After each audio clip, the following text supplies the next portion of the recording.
പ്രിയപ്പെട്ട സക്കറിയ സാറിനും കേൾക്കാനും കാണാനും എത്തിയിട്ടുള്ള സാഹിത്യ അനുരാഗികൾക്കും നമസ്കാരം, സ്വാഗതം. സക്കറിയ സാറിനെ കുറിച്ച് എന്തെങ്കിലും വിശേഷണം പരിചയപ്പെടുത്തൽ ബയോഡേറ്റയുടെ ആവശ്യമില്ല. സാധാരണ അങ്ങനെ ഇല്ല എന്ന് പറഞ്ഞിട്ട് ഒരു അരമണിക്കൂർ പറയുന്ന പതിവുണ്ട്. ആ പതിവ് ഇവിടെ എന്തായാലും ഇല്ല. സാറിന്റെ കാര്യത്തിൽ അത് ആവശ്യമില്ല എന്ന് ഉറപ്പ് തന്നെ ആയതുകൊണ്ട് 60 വർഷമായി, 60 വർഷത്തിന് ഏറെയായി മലയാള സാഹിത്യത്തിൽ നിറഞ്ഞു നിൽക്കുന്ന മലയാള സാഹിത്യത്തിന്റെ നിരവധി ദശാസന്ധികളിലൂടെ കടന്നുപോയിട്ടുള്ള റിയലിസം, മോഡേണിറ്റി, പോസ്റ്റ് മോഡേണിസം, അങ്ങനെ അതിപ്പോ പോസ്റ്റ് ട്രൂത്ത് എന്ന് പറയപ്പെടുന്ന കാലത്ത് അതിന്റെ എല്ലാ ഭാവുകത്വത്തിനനുസരിച്ച് എപ്പോഴും പുതുക്കിക്കൊണ്ടിരിക്കുന്ന എഴുത്തുകാരനായിട്ടുള്ള കേരള സർക്കാർ നൽകുന്ന ഏറ്റവും വലിയ അവാർഡായിട്ടുള്ള എഴുത്തച്ഛൻ പുരസ്കാരം ഉൾപ്പെടെ ധാരാളം അവാർഡുകൾ സ്വീകരിച്ചിട്ടുള്ള സക്കറിയ സാറിന് അതിൽ കൂടുതൽ എന്തെങ്കിലും വിശേഷണം പറയാതെ തന്നെ ഞാൻ ഈ പ്രോഗ്രാമിലേക്ക് നിങ്ങളുടെ എല്ലാവരുടെയും പേരിൽ സ്വാഗതം ചെയ്തു. പിന്നെ ആദ്യത്തെ ചോദ്യം, what is there in a name എന്ന് ഷേക്സ്പിയർ പറഞ്ഞിട്ടുണ്ട്. നിങ്ങൾ റോസാപ്പൂവിനെ ഏത് പേരിട്ട് വിളിച്ചാലും അതിന്റെ സുഗന്ധം ഒന്ന് തന്നെ ആയിരിക്കുമെന്നാണ് ഷേക്സ്പിയർ സൂചിപ്പിച്ചത്. എന്നാൽ അത് റോസാപ്പൂവിന്റെ കാലത്താണ്. ഇന്ന് വേറെ ഒരുപാട് പൂക്കൾ, വേറെ ചില പൂക്കളുടെ കാലമാണ്.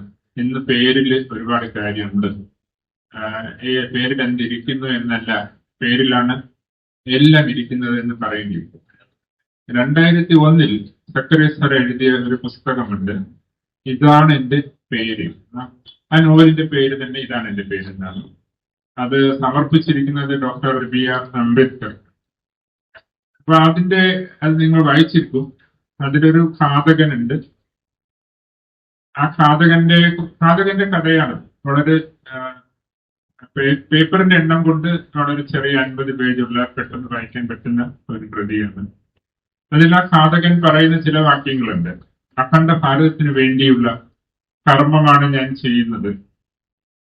ഏതെങ്കിലും രാഷ്ട്രത്തിന്റെ പിതാവാണ് എങ്കിൽ അയാൾ ജീവനോടെ മുറിച്ചെറിഞ്ഞ തുണ്ട് രാജ്യത്തിൻ്റെതാണെന്ന് ഘാതകൻ അയാൾ കൊല ചെയ്ത ആളെ കുറിച്ച് പറയുന്നുണ്ട്.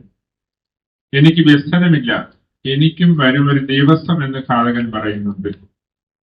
നോവൽ അവസാനിക്കാൻ നേരത്ത് ഘാതകന്റെ പേര് എന്താണ്, ഇതാണ് എന്റെ പേരെന്നാണല്ലോ പുസ്തകത്തിന്റെ പേര്. ഘാതകൻ പറയുന്നത്, എന്റെ പേര് മോഹൻദാസ്, വൃദ്ധന് ഇനി പേരില്ല, ഇതാണ് എന്റെ പേര്. അപ്പോൾ 2001 എഴുതിയ ഈ കൃതി 13 വർഷം കഴിഞ്ഞപ്പോൾ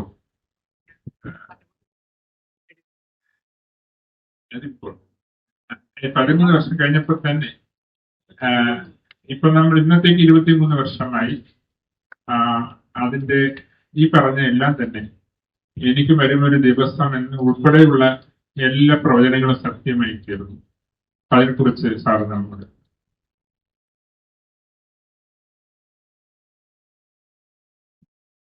വചനം ഒന്നുമല്ല. ഞാൻ ഗോഡ്സെ എന്ന മനുഷ്യനെ, ഗോഡ്സെയുടെ ചരിത്രം നല്ലപോലെ എന്റെ സ്വന്തം ആവശ്യത്തിലേക്ക് ഒരു ഇന്ത്യക്കാരൻ എന്നുള്ള നിലയ്ക്ക് ഞാൻ അറിഞ്ഞിരിക്കേണ്ട ഒരു ചരിത്രമാണല്ലോ അത്.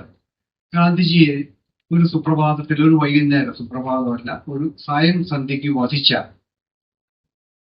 ആ മനുഷ്യൻ ആരാണെന്ന് അറിഞ്ഞിരിക്കണമല്ലോ എന്ന് എഴുതി ഞാൻ കുറെ പുസ്തകങ്ങൾ ഗോഡ്സെയെ പറ്റി, കൊലയാളികളെ പറ്റി എഴുതി കുറെ ഒന്നാമതൊരു പുസ്തകങ്ങളുണ്ട്. അന്നത്തെ ജഡ്ജി, അദ്ദേഹത്തിന്റെ പേര് ഖന്ന എന്നാണെന്നാണ് എന്റെ ഓർമ്മ. ഇവരെ വിചാരണ ചെയ്ത് ജഡ്ജി എഴുതിയ പുസ്തകം നടക്കുന്നത് വായിച്ചിട്ടുണ്ട്. കാരണം നമ്മുടെ ചരിത്രത്തിലെ ഒരു പക്ഷേ ഏറ്റവും പ്രധാനപ്പെട്ട ഒരു നാഴികക്കല്ല് എന്നൊക്കെ പറയാവുന്ന ഒരു സ്വാതന്ത്ര്യം കിട്ടിയത് ഒരു നാഴികക്കല്ലാണെങ്കിൽ ഗാന്ധിജിയുടെ വധവും ഒരു നാഴികക്കല്ലായിരുന്നു. സ്വാതന്ത്ര്യം കിട്ടിയതിന് ഒരു അടിക്കുറിപ്പായിരുന്നു ഗാന്ധിജിയുടെ വാദം. നിങ്ങൾ സ്വാതന്ത്ര്യം കിട്ടി എന്ന് കരുതുന്ന ആ ഇന്ത്യ അല്ല ഞങ്ങൾ ഉദ്ദേശിക്കുന്ന ഇന്ത്യ എന്നുള്ള ഒരു മുന്നറിയിപ്പായിരുന്നു ഗാന്ധിജിയുടെ വാദം. അത് നെഹ്റുവിനും കുക്കർബുന്നും അങ്ങനെ ആ രീതിയിൽ അല്ലെ പട്ടേലിനും അങ്ങനെ മനസ്സിലായിട്ടുണ്ടോ എന്നൊന്നും അതൊക്കെ അവരൊക്കെ വലിയ ആളുകളാണ്. നമ്മൾ അവരുടെ ഒന്നും മനസ്സിലേക്ക് കടന്നു ചിന്തിക്കാൻ മാത്രമൊന്നും ഉള്ള ശേഷി എനിക്കില്ല, നമുക്ക് ആർക്കും ഉണ്ടെന്ന് ഞാൻ കരുതുന്നില്ല. ഞാൻ ഗോഡ്സെയെ പറ്റി നമുക്ക് ചിന്തിക്കാൻ ഒരു വഴി കിട്ടുന്നത് എവിടെയാ? ഗോഡ്സെ ഒരു സ്വന്തം കഥ പറഞ്ഞിട്ടുണ്ട്. അതിൽ എത്രമാത്രം ഗോഡ്സെ അത് കോടതിക്ക് മുമ്പാകെ നൽകിയത് അത് നമുക്ക് വായിച്ചിരിക്കേണ്ടതാണ്. ഒരു മനുഷ്യൻ എങ്ങനെ സ്വന്തം നിലപാടുകൾ എന്തിനാണ് ഞാൻ ഗാന്ധിയെ പോകുന്നത്, ഒരു സംശയവുമില്ലാതെ അദ്ദേഹം പറയുന്നുണ്ട്. അപ്പൊ ഏത് വിധത്തിലാണ് ഒരു മനുഷ്യന്റെ തലച്ചോറിലേക്ക് ഒരു പ്രത്യേക തരം വൈരാഗ്യം, ഉറച്ച കെട്ടുറപ്പുള്ള വൈരാഗ്യം കലർത്തി കൊടുക്കാൻ കഴിയുന്നത് എന്ന എന്റെ ഒരു ചരിത്രമാണ്. ഇന്ത്യ ചരിത്രത്തിന്റെ ഭാഗമാണ്.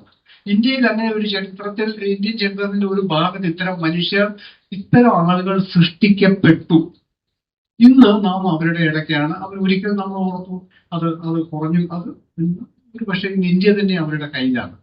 അപ്പൊ അങ്ങനെയൊക്കെ ഉള്ള ഒരു ചരിത്രത്തിന്റെ നടുവിൽ ഇരുന്ന് ആലോചിച്ചപ്പോഴാണ് ഞാൻ ഓർത്ത ഗോഡ്സെയ്ക്ക്, ഞാൻ മനസ്സിലാക്കിയ ഗോഡ്സെയെ പറ്റി, ഗോഡ്സെയുടെ ഭാഗത്തു നിന്ന് ആ ഗാന്ധിയെ കൊന്നതിന്റെ ഒരു ചരിത്രം, ഒരു കഥ പറഞ്ഞാൽ എന്താണ് എന്ന് കരുതി ഞാൻ അത് എഴുതിയതാണ് ആ ഒരു പ്രത്യേക സാധനം. അതിലേക്ക് ചരിത്രമാണ് കൂടുതൽ കടന്നു വരുന്നത്. ഇന്ത്യയുടെ ചരിത്രം മാത്രമല്ല, ഇത്തരത്തിലുള്ള രക്തമൊഴുക്കുകളുടെ മുഴുവൻ ചരിത്രവും ഗോഡ്സെ അവിടെ തിരിച്ചു പറഞ്ഞു കൊണ്ടുവരുന്നു.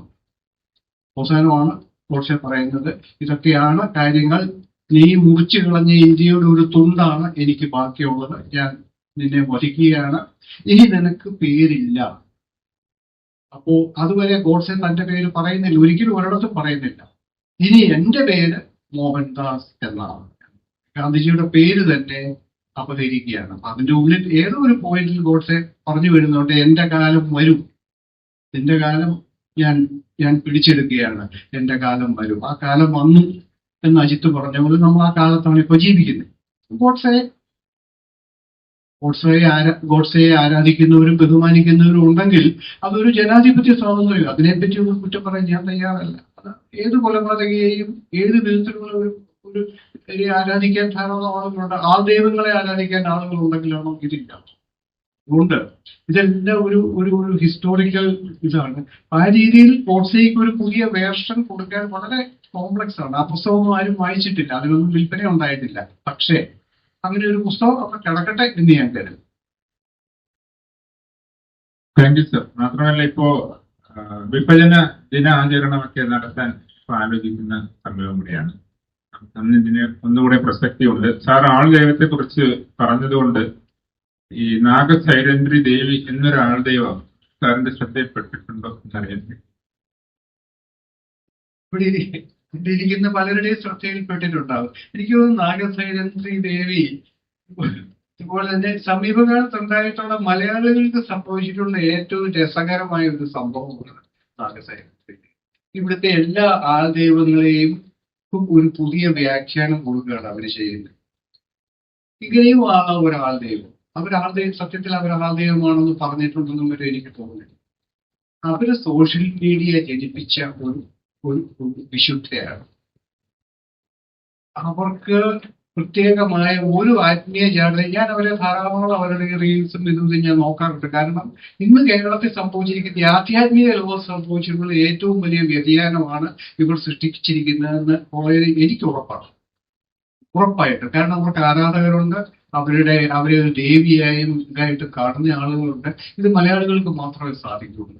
ഈ തരത്തിലുള്ള ഈ ആരാധന അന്ധമെന്നൊന്നും ഞാൻ പറയല, കണ്ണു ഓർമ്മിപ്പിച്ചിട്ടുള്ള ആരാധന. ഈ സ്ത്രീയെ സംബന്ധിച്ചിടത്തോളം അവരെന്തും പറയും, അവർക്ക് ഒന്നും പറയാൻ ഒരു മടിയുമില്ല. ഷീ ഈസ് എ ഡെമോക്രാറ്റ്, ജനകീയ സ്ത്രീയാണ്. നിങ്ങൾ അവരോട് ചീത്ത പറഞ്ഞാൽ അവരതിലും മോശമായ ചീത്ത അങ്ങോട്ട് തിരിച്ചു പറയും, നല്ലത് പറഞ്ഞാൽ തിരിച്ച് നല്ലത് അങ്ങോട്ട് പറയും. അപ്പൊ ഇത് ബുദ്ധിശക്തിയുള്ള സ്ത്രീയാണെന്നാണ് എന്റെ ഇത്രയും കാലത്തെ നിരീക്ഷണത്തിൽ ഞാൻ മനസ്സിലാക്കിയിരിക്കുന്നത്. എനിക്ക് തോന്നുന്നത് ഇവിടെ ഇത്രയേറെ ഇതുപോലെ നമുക്കറിയാവുന്ന പല ദൈവങ്ങളും കേരളത്തിലും പുറത്തും എല്ലാം ഉണ്ട്. ഇവർക്ക് ഇവിടെ ഒരു സ്ഥാനമുണ്ട്. ഇവർ ഒരു പുതിയ സോഷ്യൽ മീഡിയയുടെ ആൾദൈവമാണ്. Let her grow, let her be there. അത് മറ്റവരോട് ടോളറൻസ് കാണിക്കാമെങ്കിൽ ഇവരോട് അതിലും കൂടുതൽ ടോളറൻസ് കാണിക്കണം എന്നുള്ള അഭിപ്രായക്കാരനാണ്. ഒന്നാം തരം സ്ത്രീ. Thank you sir. അടുത്ത ചോദ്യം സാറിന്റെ തേൻ എന്ന പേരിൽ കഥാസമാഹാരമുണ്ട്. അതിൽ 60 വാട്ടിന്റെ സൂര്യൻ എന്നൊരു കഥയുണ്ട്. ആ കഥ ഞാൻ ഒരുപക്ഷെ ആരെങ്കിലും വായിച്ചിട്ടില്ലാത്ത ഒരാളുണ്ടാകാമെന്ന് കരുതി ഞാൻ എന്റെ ഒരു ചുരുക്കം പറയുകയാണെങ്കിൽ, ഒരു ചെറുപ്പക്കാരൻ, ഒരു സ്ത്രീ, അയാൾ താമസിക്കുന്ന റൂമിൽ ചില ദിവസങ്ങളിൽ രാത്രി വരുന്നു. അപ്പൊ അപ്പുറത്ത് ഹൗസ് ഓണർ താമസിക്കുന്നുണ്ട്. 2 വൃദ്ധ ദമ്പതികളാണ്. അവർക്ക് ലൈറ്റിന്റെ ശബ്ദം കേൾപ്പിക്കാൻ പാടില്ല, ടാപ്പ് തുറക്കാൻ പാടില്ല. ഇവർക്ക് ഉറക്കവുമില്ല. ഇവർ സദാ വാച്ച് ആൻഡ് വാർഡായിട്ടിരിക്കുന്നുണ്ട്. അപ്പൊ അവരുടെ ഉറക്കമൊക്കെ കണക്കെടുത്ത് ഇവരെ മുറിയിൽ സന്ധിക്കുമ്പോൾ ലാപ്ടോപ്പിൽ ലൈറ്റ് ഇടാൻ പറ്റത്തില്ലെങ്കിൽ ഇവർ ഉണർന്നു വരും. അതുകൊണ്ട് ലാപ്ടോപ്പിന്റെ അരണ്ട വെളിച്ചത്തിലാണ് ഇവര് സംഗമിച്ചുകൊണ്ടിരിക്കുന്നത്. അങ്ങനെ ഇരിക്കുമ്പോൾ ഈ മനുഷ്യൻ ഈ സ്ത്രീയെ രാത്രി മാത്രമേ കണ്ടിട്ടുള്ളൂ. അങ്ങനെ ഇരിക്കെ പകല് കാണാനിടയായി. പക്ഷെ മനസ്സിലായില്ല അത് വേറെ ഏതോ ഫാമിലിയാണോ എന്ന് തെറ്റിദ്ധരിച്ചു പോയി എന്നാണ് ഞാൻ കഥ ചുരുക്കി പറഞ്ഞുകൊണ്ടാണ് അതിന്റെ യഥാർത്ഥ കഥ നിങ്ങൾ വായിച്ച് മനസ്സിലാക്കുക. അപ്പൊ അത് ഞാൻ വായിച്ചപ്പോൾ എനിക്ക് ഓർമ്മ വന്നത്, ഇവിടെ പലരും പല കല്യാണം കഴിഞ്ഞ സ്ത്രീകളും അവരുടെ പരസ്പരം ഒരു ശരീരം ഇതുവരെ കണ്ടിട്ടില്ല, നേരത്തെ കണ്ടിട്ടില്ല എന്ന് കഥാകൃത്ത നിലയിൽ എന്നോട് രഹസ്യമായി വെളിപ്പെടുത്തിയിട്ടുണ്ട്. അപ്പോ ഈ വീട്ടുകാര്, ഈ വളർത്തുദോഷമുള്ള വീട്ടുകാര് ഇങ്ങനെ പവിത്രമായി കരുതി ഈ കന്യാത്വം സൂക്ഷിക്കുക, കന്യാദാനം മഹാദാനം എന്നൊക്കെയുള്ള പഴയ മൂല്യങ്ങൾ വെച്ചുകൊണ്ട് ഒരു സ്ത്രീയെ അവർക്ക് ഇഷ്ടമുള്ള പല പുരുഷന്മാരുമായിട്ട് മിണ്ടാൻ പോലും സമ്മതിക്കാതെ കാത്തു സൂക്ഷിച്ച് കസ്തുരനായ ഒരാളുടെ കൂടെ കെട്ടിച്ചു വിടുകയും, ഈ മനുഷ്യനാകട്ടെ എന്റെ ഈ ഭംഗി ഒരിക്കലും കണ്ടില്ലല്ലോ എന്ന് അവസാന ഷഷ്ടിപൂർത്തി കഴിഞ്ഞിട്ട് ലഭിക്കുന്ന സ്ത്രീകളൊക്കെ ഉണ്ട്. അപ്പൊ അതിന്റെ പശ്ചാത്തലത്തിൽ സാധാ കഥയിൽ എഴുതിയ ഒരു വാക്യം ഞാൻ വായിക്കാം. ഉറക്കമില്ലാത്ത അമേരിക്കൻ മുതലാളിത്തത്തിനും കണ്ണുപൂട്ടാത്ത മലയാളി ലൈംഗിക ദേശീയതയ്ക്കുമിടയിൽ വളരെ ബുദ്ധിമുട്ടിയാണ് അവർ അനുരാഗത്തിന്റെ കുറെ ബ്രഹ്മമുഹൂർത്തങ്ങൾ തരപ്പെടുത്തി. ഇതിനെക്കുറിച്ച് സാറിന് എന്ത് പറയാം? എനിക്ക് തോന്നുന്നു ഇത് ബേസിക്കലി IT-കാരുടെ ഒരു പ്രശ്നമാണിത്. കാരണം ഇവർ ഉറങ്ങേണ്ട സമയത്താണ് അമേരിക്കക്കാർ ഉണർന്നിരിക്കുന്നത്. അപ്പൊ ആ സമയത്ത് ഈ പാവങ്ങൾ ഉണർന്നിരിക്കേണ്ടി വരുന്നു ഉറക്കത്തിന്റെ സമയത്ത്. അപ്പൊ ഇവർക്കൊന്ന് സന്ധിക്കണമെങ്കിൽ അതിൽ നിന്ന് അല്പം നിമിഷങ്ങൾ ഈ ഉറങ്ങാതിരിക്കേണ്ടതിൽ നിന്ന് മോഷ്ടിച്ചെടുത്തെങ്കിലേ അവർക്ക് പലപ്പോഴും പകൽ അവർ ഉറങ്ങിപ്പോവുകയും ചെയ്യുന്നു. അത് ഈ പ്രൊഫഷൻ തിരഞ്ഞെടുക്കുമ്പോൾ നമ്മൾ അതിന്റെ കൂടെ തിരഞ്ഞെടുക്കുന്ന ഒരു പ്രൊഫഷണൽ ഹസാർഡാണ് എന്ന് കരുതിയാൽ മതി. എന്ന് വെച്ചുകൊണ്ട് നമുക്ക് സ്ത്രീ പുരുഷ ബന്ധം രാത്രിയിൽ മാത്രമേ പാടുള്ളൂ എഴുതി വെച്ചിട്ടില്ല. അങ്ങനെയൊന്നും വെച്ചിട്ട് നമ്മുടെ ചില എന്തൊക്കെയോ എവിടുന്നോ ഒക്കെ വന്ന ചില അനാവശ്യ വിശ്വാസങ്ങളാണ് ഇതെല്ലാം വെച്ചുകൊണ്ട് ഈ 2 ചെറുപ്പക്കാരും, അപ്പൊ ഈ കഥ ഇവര് തമ്മിൽ ഇരുട്ടിൽ മാത്രമേ കണ്ടുമുട്ടുന്നു എന്നുള്ളത് കൊണ്ട് ഇരുട്ടത്തല്ലാതെ ഇവർ തമ്മിൽ കണ്ടാൽ ഇവർക്ക് തിരിച്ചറിയാൻ പറ്റുന്നില്ല എന്നുള്ളതാണ് ഇതിന്റെ ഇഷ്യൂ. ഈ പെൺകുട്ടിയെ പകൽ പലയിടത്തും കാണുമ്പോൾ ഇയാൾ നോക്കുന്ന വേറെ എന്റെ കാമുകി എന്നെ നോക്കുന്നതാണെന്നാണ്. അങ്ങനെ തിരുത്താറുടെ. അപ്പൊ ഇതൊരു ഇന്നത്തെ IT കുട്ടികളുടെ, ചെറുപ്പക്കാരുടെ, അതും വാടകയ്ക്ക് താമസിക്കുന്നവരുടെ, കാരണം വീട്ടുടമസ്ഥൻ നിരന്തരമായിട്ട് ഇവരെന്തുമാത്രം നിധിശക്തി ചെലവാക്കി, എന്തുമാത്രം വെള്ളം ചെലവാക്കി, ഇതെല്ലാം കണക്ക് കൂട്ടി ഒരു അവരുടെ മേൽ ഒരു സർവീലിയൻസ് നടത്തിക്കൊണ്ടിരിക്കുകയാണ്. അതിനിടയ്ക്കൂടെ ഇവരുടെ പ്രണയം ഇങ്ങനെ നടത്തിക്കൊണ്ട് പോകുന്ന കഥയാണ്.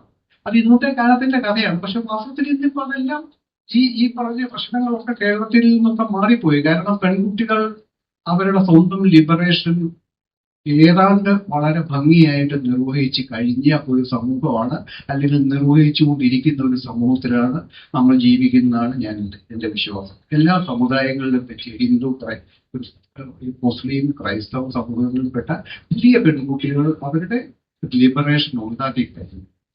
ഈ പഴയ നമ്മളിപ്പോ പറഞ്ഞ അജിത്തും ഞാനിപ്പോ പറഞ്ഞ ആ കാലഘട്ടത്തിൽ നിന്നൊക്കെ നമ്മൾ വളരെ വളരെ മുന്നോട്ട് പോയി കഴിഞ്ഞിരിക്കുന്നു. അത് എവിടുന്ന് വന്നു? സോഷ്യൽ മീഡിയയിൽ കൂടെയാണോ, ഇന്റർനെറ്റിൽ കൂടെയാണോ ഒന്നുമില്ലാതെ ഇവിടുത്തെ യാഥാസ്ഥിതികത്വത്തിന് തക്കതായ രീതിയിൽ അതിൽ തുളകൾ വീണ് കഴിഞ്ഞു. പുരുഷ മേധാവിത്വത്തിൽ തുളകൾ വീണ് കഴിഞ്ഞു. അതാണ് ഞാൻ ഈ കഴിഞ്ഞ കാലമെല്ലാം കേരളം നിരീക്ഷിച്ചതിൽ ഏറ്റവും പ്രധാനപ്പെട്ട ഒരു സംഭവവികാസമായിട്ട് കാണുന്നത്. ഈ നമ്മളിപ്പോ പറഞ്ഞ നാഗസൈരന്ധ്ര ദേവി എല്ലാം ഈ സ്ത്രീ മുന്നേറ്റത്തിന്റെ ഒരു ഭാഗം ഇവരുടെ ഇത് നമ്മൾ തിരിച്ചറിയുന്ന. അപ്പൊ അതിന്റെയൊക്കെ ഒരു പശ്ചാത്തലത്തിലാണ് ഞാൻ ഈ 60 വാട്ടിന്റെ സൂര്യൻ എന്ന് പറയുന്നത് പറയുന്നത്. സാറിന്റെ മറ്റൊരു നോവലിലെ ഒരു വാക്യം, ഭാഷ കൊണ്ടാണ് സത്യം വ്യവഹരിക്കപ്പെടുന്നത്, ഭാഷ കൊണ്ട് തന്നെ അസത്യവും. ഈ നോവലിന്റെ പേര് അയ്യപ്പ തിന്തകത്വം. ഈ നോവലിൽ സാറ് തന്നെ ആമുഖത്തിൽ പറഞ്ഞിട്ടുണ്ട് അത് അസംബന്ധം അഥവാ അബ്സേർഡ് എന്ന സങ്കേതം ഉപയോഗിച്ച് എഴുതിയതാണ്.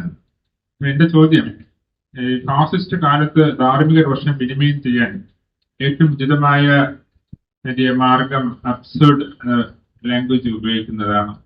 എനിക്ക് തോന്നുന്നില്ല ഫാഷിസ്റ്റുകളെ ഈ സ്വേച്ഛാധിപതികളെ ഒന്നും അബ്സർഡ് ലാംഗ്വേജ് ഉപയോഗിച്ച് പോലും തോൽപ്പിക്കാനൊന്നും പറ്റില്ല.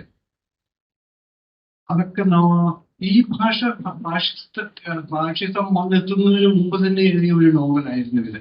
ഇവിടെ ഞാൻ ചെയ്യാൻ ശ്രമിച്ചത് മലയാള ഭാഷയുടെ ഫാഷിസങ്ങളെ അഴിച്ചു പണിയാൻ ഞാൻ ശ്രമിക്കുക.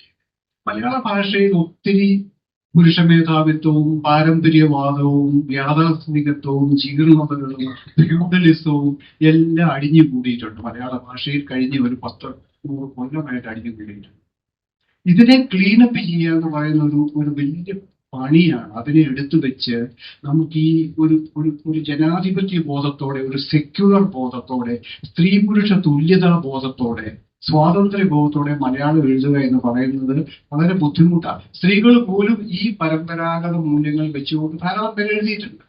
അപ്പൊ എന്നെ സംബന്ധിച്ചിടത്തോളം ഞാൻ അയ്യപ്പ തിന്തകത്തോളം ചെയ്യാൻ ശ്രമിച്ചത് ഇതിന്റെ ഒരു അഴിച്ചുപണിയലായിരുന്നു. മലയാളത്തിനുള്ളിലെ ഫാഷിസങ്ങളെ അതിനടിഞ്ഞുകൂടി ഇങ്ങനെ പൊടി കെട്ടിക്കിടക്കുന്നത് പോലെയുള്ള ആ ഭാഷയിലെ ഫാഷിസങ്ങളെ എന്റേതായ രീതിയിൽ ഒന്ന് അഴിച്ചു കൊണ്ട് നോക്കിയത് മാത്രമായിരുന്നു. അല്ലാതെ നമുക്ക് ഇന്ന് നമുക്കുള്ള ഫാഷിസ്റ്റുകളെ ഒന്നും ഇങ്ങനെയൊന്നും തോൽപ്പിക്കാൻ പറ്റില്ല. അത് ആർക്ക് തോൽപ്പിക്കാമെന്ന് ആർക്കറിയാമെന്ന് എനിക്ക് അറിഞ്ഞുകൂടാ. അത് ചരിത്രത്തിന്റെ ചില പരിണാമങ്ങളിലൂടെ മാത്രമേ അത് ഒരു പക്ഷേ സംഭവിക്കുള്ളൂ എന്ന് ഏതാണ്ട് വ്യക്തമായി കഴിഞ്ഞിരിക്കുക. അപ്പൊ നമ്മളെല്ലാവരും അതിന് തയ്യാറെടുക്കണം, അത് വേറെ കാര്യം. പക്ഷെ ഇതാണ് സാറിന്റെ റാണി എന്ന പേരിലൊരു കഥയുണ്ട്, നിങ്ങൾ വായിച്ചിട്ടുണ്ടാവും. റാണിക്ക് സുഖമില്ല. അപ്പോൾ ചെറുപ്പക്കാരനും ആരോഗ്യദൃഢഗാത്രമായ ഒരു വൈദ്യരെ തിരുമാൻ വീട്ടിൽ കൊണ്ടുവരുന്നു. അപ്പോൾ വൈദ്യർ തിരുമുമ്പോൾ ആദ്യം തിരുമാൻ തുടങ്ങുമ്പോൾ അവരുടെ ഭർത്താവ് കൂടെ അടുത്ത് നിൽക്കുന്നുണ്ട്. അപ്പൊ അവിടെ ഒരു വാക്യം പ്രകാരം എഴുതിയിട്ടുണ്ട്, റാണിയെ കിടത്തിയിരിക്കുന്നത് ഒരു കയർ കട്ടിലാണ്, ഒരു കൈ മുലകൾക്ക് വിലങ്ങനെ വച്ചിരിക്കുന്നു, മറ്റേ കൈപ്പത്തി കൊണ്ട് താഴെ നാണമുള്ള ഇടം മൂടിയിരിക്കുന്നു. ഇതിന്റെ ബാക്കിയുള്ള കഥ ഞാൻ പറയുന്നില്ല, നിങ്ങൾ വായിച്ചിട്ടുണ്ടാവും. ഞാൻ ഇവിടെ ചോദിക്കാൻ വന്നത് നാണമുള്ള ഇടം എന്ന ഒരു പ്രയോഗം നടത്തിയതിനെ കുറിച്ച്. അതുപോലെ തന്നെ സാറിന്റെ ഏറ്റവും പുതിയ ഇംഗ്ലീഷ് നോവലായിട്ടുള്ള പെൻഗിൻ പുറത്തിറക്കിയിട്ടുള്ള the true story of a writer, philosopher and shifter എന്ന നോവലിൽ ഒരു ഭാഗത്ത് ഒരു വാക്യമുണ്ട്, he covered his gender with one hand. അയാളുടെ ജെൻഡർ ഒരു കൈകൊണ്ട് മറച്ചു.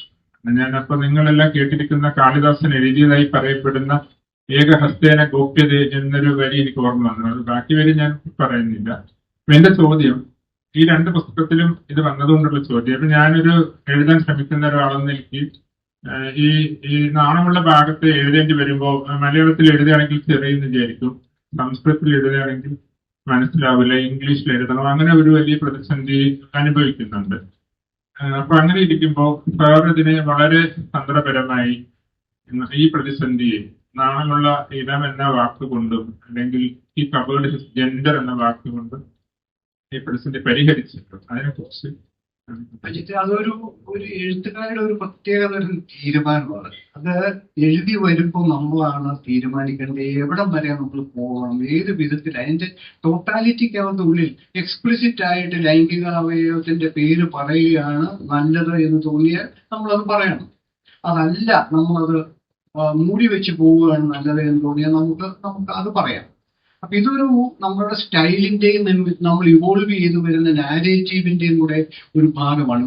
കേരളത്തിൽ ലൈംഗികത നമ്മുടെ എത്രയോ കാലം മുമ്പ് നമ്മളുടെ എല്ലാവരും പുച്ഛിച്ചിരുന്ന രണ്ട് നമ്പൂതിരി എഴുത്തുകാരുണ്ടായിരുന്നു. ഞാൻ അവരുടെ പേര് മറന്നിട്ട് അവര് ശൃംഗാര കവിതകൾ എഴുതി എന്നുള്ളത് അന്ന് അവരെ പരിഹസിക്കാനും കുറ്റപ്പെടുത്താനും ഉപയോഗിച്ചിരുന്നു. പക്ഷെ അതിമനോഹരങ്ങളായ ശൃംഗാര കവിതകൾ എഴുതിയവരായിരുന്നു. അവരുടെ പേര് ഞാൻ മറന്നുപോയി. സുപ്രസിദ്ധരായ രണ്ട് സഹോദരന്മാരായിരുന്നു ബഞ്ചോവ. അപ്പൊ നമുക്കിവിടെ മലയാളിയുടെ ഒരു വലിയ പ്രശ്നം ലൈംഗികതയാണ്.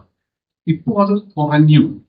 ഇപ്പൊ ചെറുപ്പക്കാർ ഒരിക്കൽ ഒരു 10 കൊല്ലം മുമ്പ് വരെ ഒരു യുവതിക്ക് ഒരു യുവാവിനും തോളിൽ കൈയിട്ട് നടക്കാൻ പറ്റാത്ത ഒരവസ്ഥ കേരളത്തിലുണ്ടായിരുന്നു. അതാണ് ഞാൻ പറഞ്ഞത്. അത് മാറ്റിയെടുത്തു ചെറുപ്പക്കാർ. ആരും നേതൃത്വം കൊടുത്തില്ല.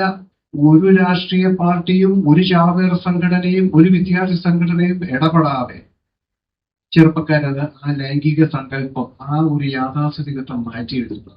ആരും കിട്ടുന്നില്ല. ചെറുപ്പക്കാർ അവരുടെ ഇഷ്ടം പോലെ തോളി കൈയിട്ടോ മടി കയറിയിരുന്നോ ഒക്കെ യാത്ര ചെയ്യുന്നു. അപ്പൊ ഒരു സംസ്കാര സമ്പന്നമായി നമ്മൾ വളരുന്നതിന്റെ ലക്ഷണങ്ങളിൽ ഒന്നായിട്ടാണ് ഞാൻ കാണുന്നത് ഈ പെൺകുട്ടി ആൺകുട്ടി തുല്യത. ആ തുല്യത അവർ വളർന്നു വരുമ്പോൾ കുടുംബത്തിലേക്കും ആ തുല്യത പ്രവേശിക്കും. ഭാര്യ ഭർത്തൃ ബന്ധത്തിലും അത് പ്രവേശിക്കും എന്നുള്ളത് എനിക്ക് ഏതാണ്ട് 100% ഉറപ്പാണ്. കാരണം അതാണ് നമ്മൾ വിദേശ രാജ്യങ്ങളിൽ വലിയ സ്വർഗവും കൂടിയുള്ള സ്ഥലങ്ങളൊന്നുമായിട്ടല്ല ഞാൻ പറയുന്നത്. പക്ഷെ അവിടെ ഇത്തരത്തിലുള്ള ഒരു സംസ്കാര സമ്പന്നത അവിടെ ഉണ്ട്. ആണിനെയും പെണ്ണിനെയും തുല്യരായിട്ട് കാണുക. ഒരുപക്ഷെ സ്കാൻഡിനേവിയൻ രാജ്യങ്ങളിലുള്ള സ്ത്രീകൾക്ക് കുറച്ചുകൂടി തുല്യത അനുവദിച്ചു കൊടുക്കുന്ന ഒരു സംസ്കാരം ഉണ്ട്. അപ്പൊ ഇവിടെ ഈ കാര്യത്തിൽ ഈ പറഞ്ഞ പോലെ ഒരു ലൈംഗികതയെ പറ്റിയുള്ള നമ്മുടെ ആറ്റിറ്റ്യൂഡിനെ ഈ ഒരു ഇരട്ടത്താപ്പുണ്ട്, ഭയങ്കരമായ ഇരട്ടത്താപ്പ്. ഞാൻ ഒരിക്കൽ എഴുതി അത് ഇവിടെ പറയുന്നത് നിങ്ങൾ തെറ്റിദ്ധരിക്കരുത്. ഒരു 2 പട്ടികൾ വഴിയിൽ ഇണ ചെയ്തെന്ന് കണ്ട കല്ലെടുത്തെറിയുന്ന ഏക സമൂഹമായിട്ട് ഞാൻ കണ്ടിട്ടുള്ള മലയാളികളെ ആയിരുന്നു. ഇന്നിപ്പോ ആ പട്ടികളെല്ലാം കൊല്ലണം എന്ന് പറഞ്ഞ് നടക്കുന്ന ആളുകളാണോ? ഈ പട്ടികളെ നിർമ്മിച്ചത് നമ്മൾ, ഇനി അത് കൊല്ലാനായിട്ട് നമ്മൾ നടക്കുന്നത്. അതിലേക്ക് ഞാനിപ്പോ ഇവിടെ കടക്കുന്നില്ല. കാരണം അത് പറഞ്ഞു കഴിഞ്ഞാൽ ഒത്തിരി പേർക്ക് ദേഷ്യം വരും.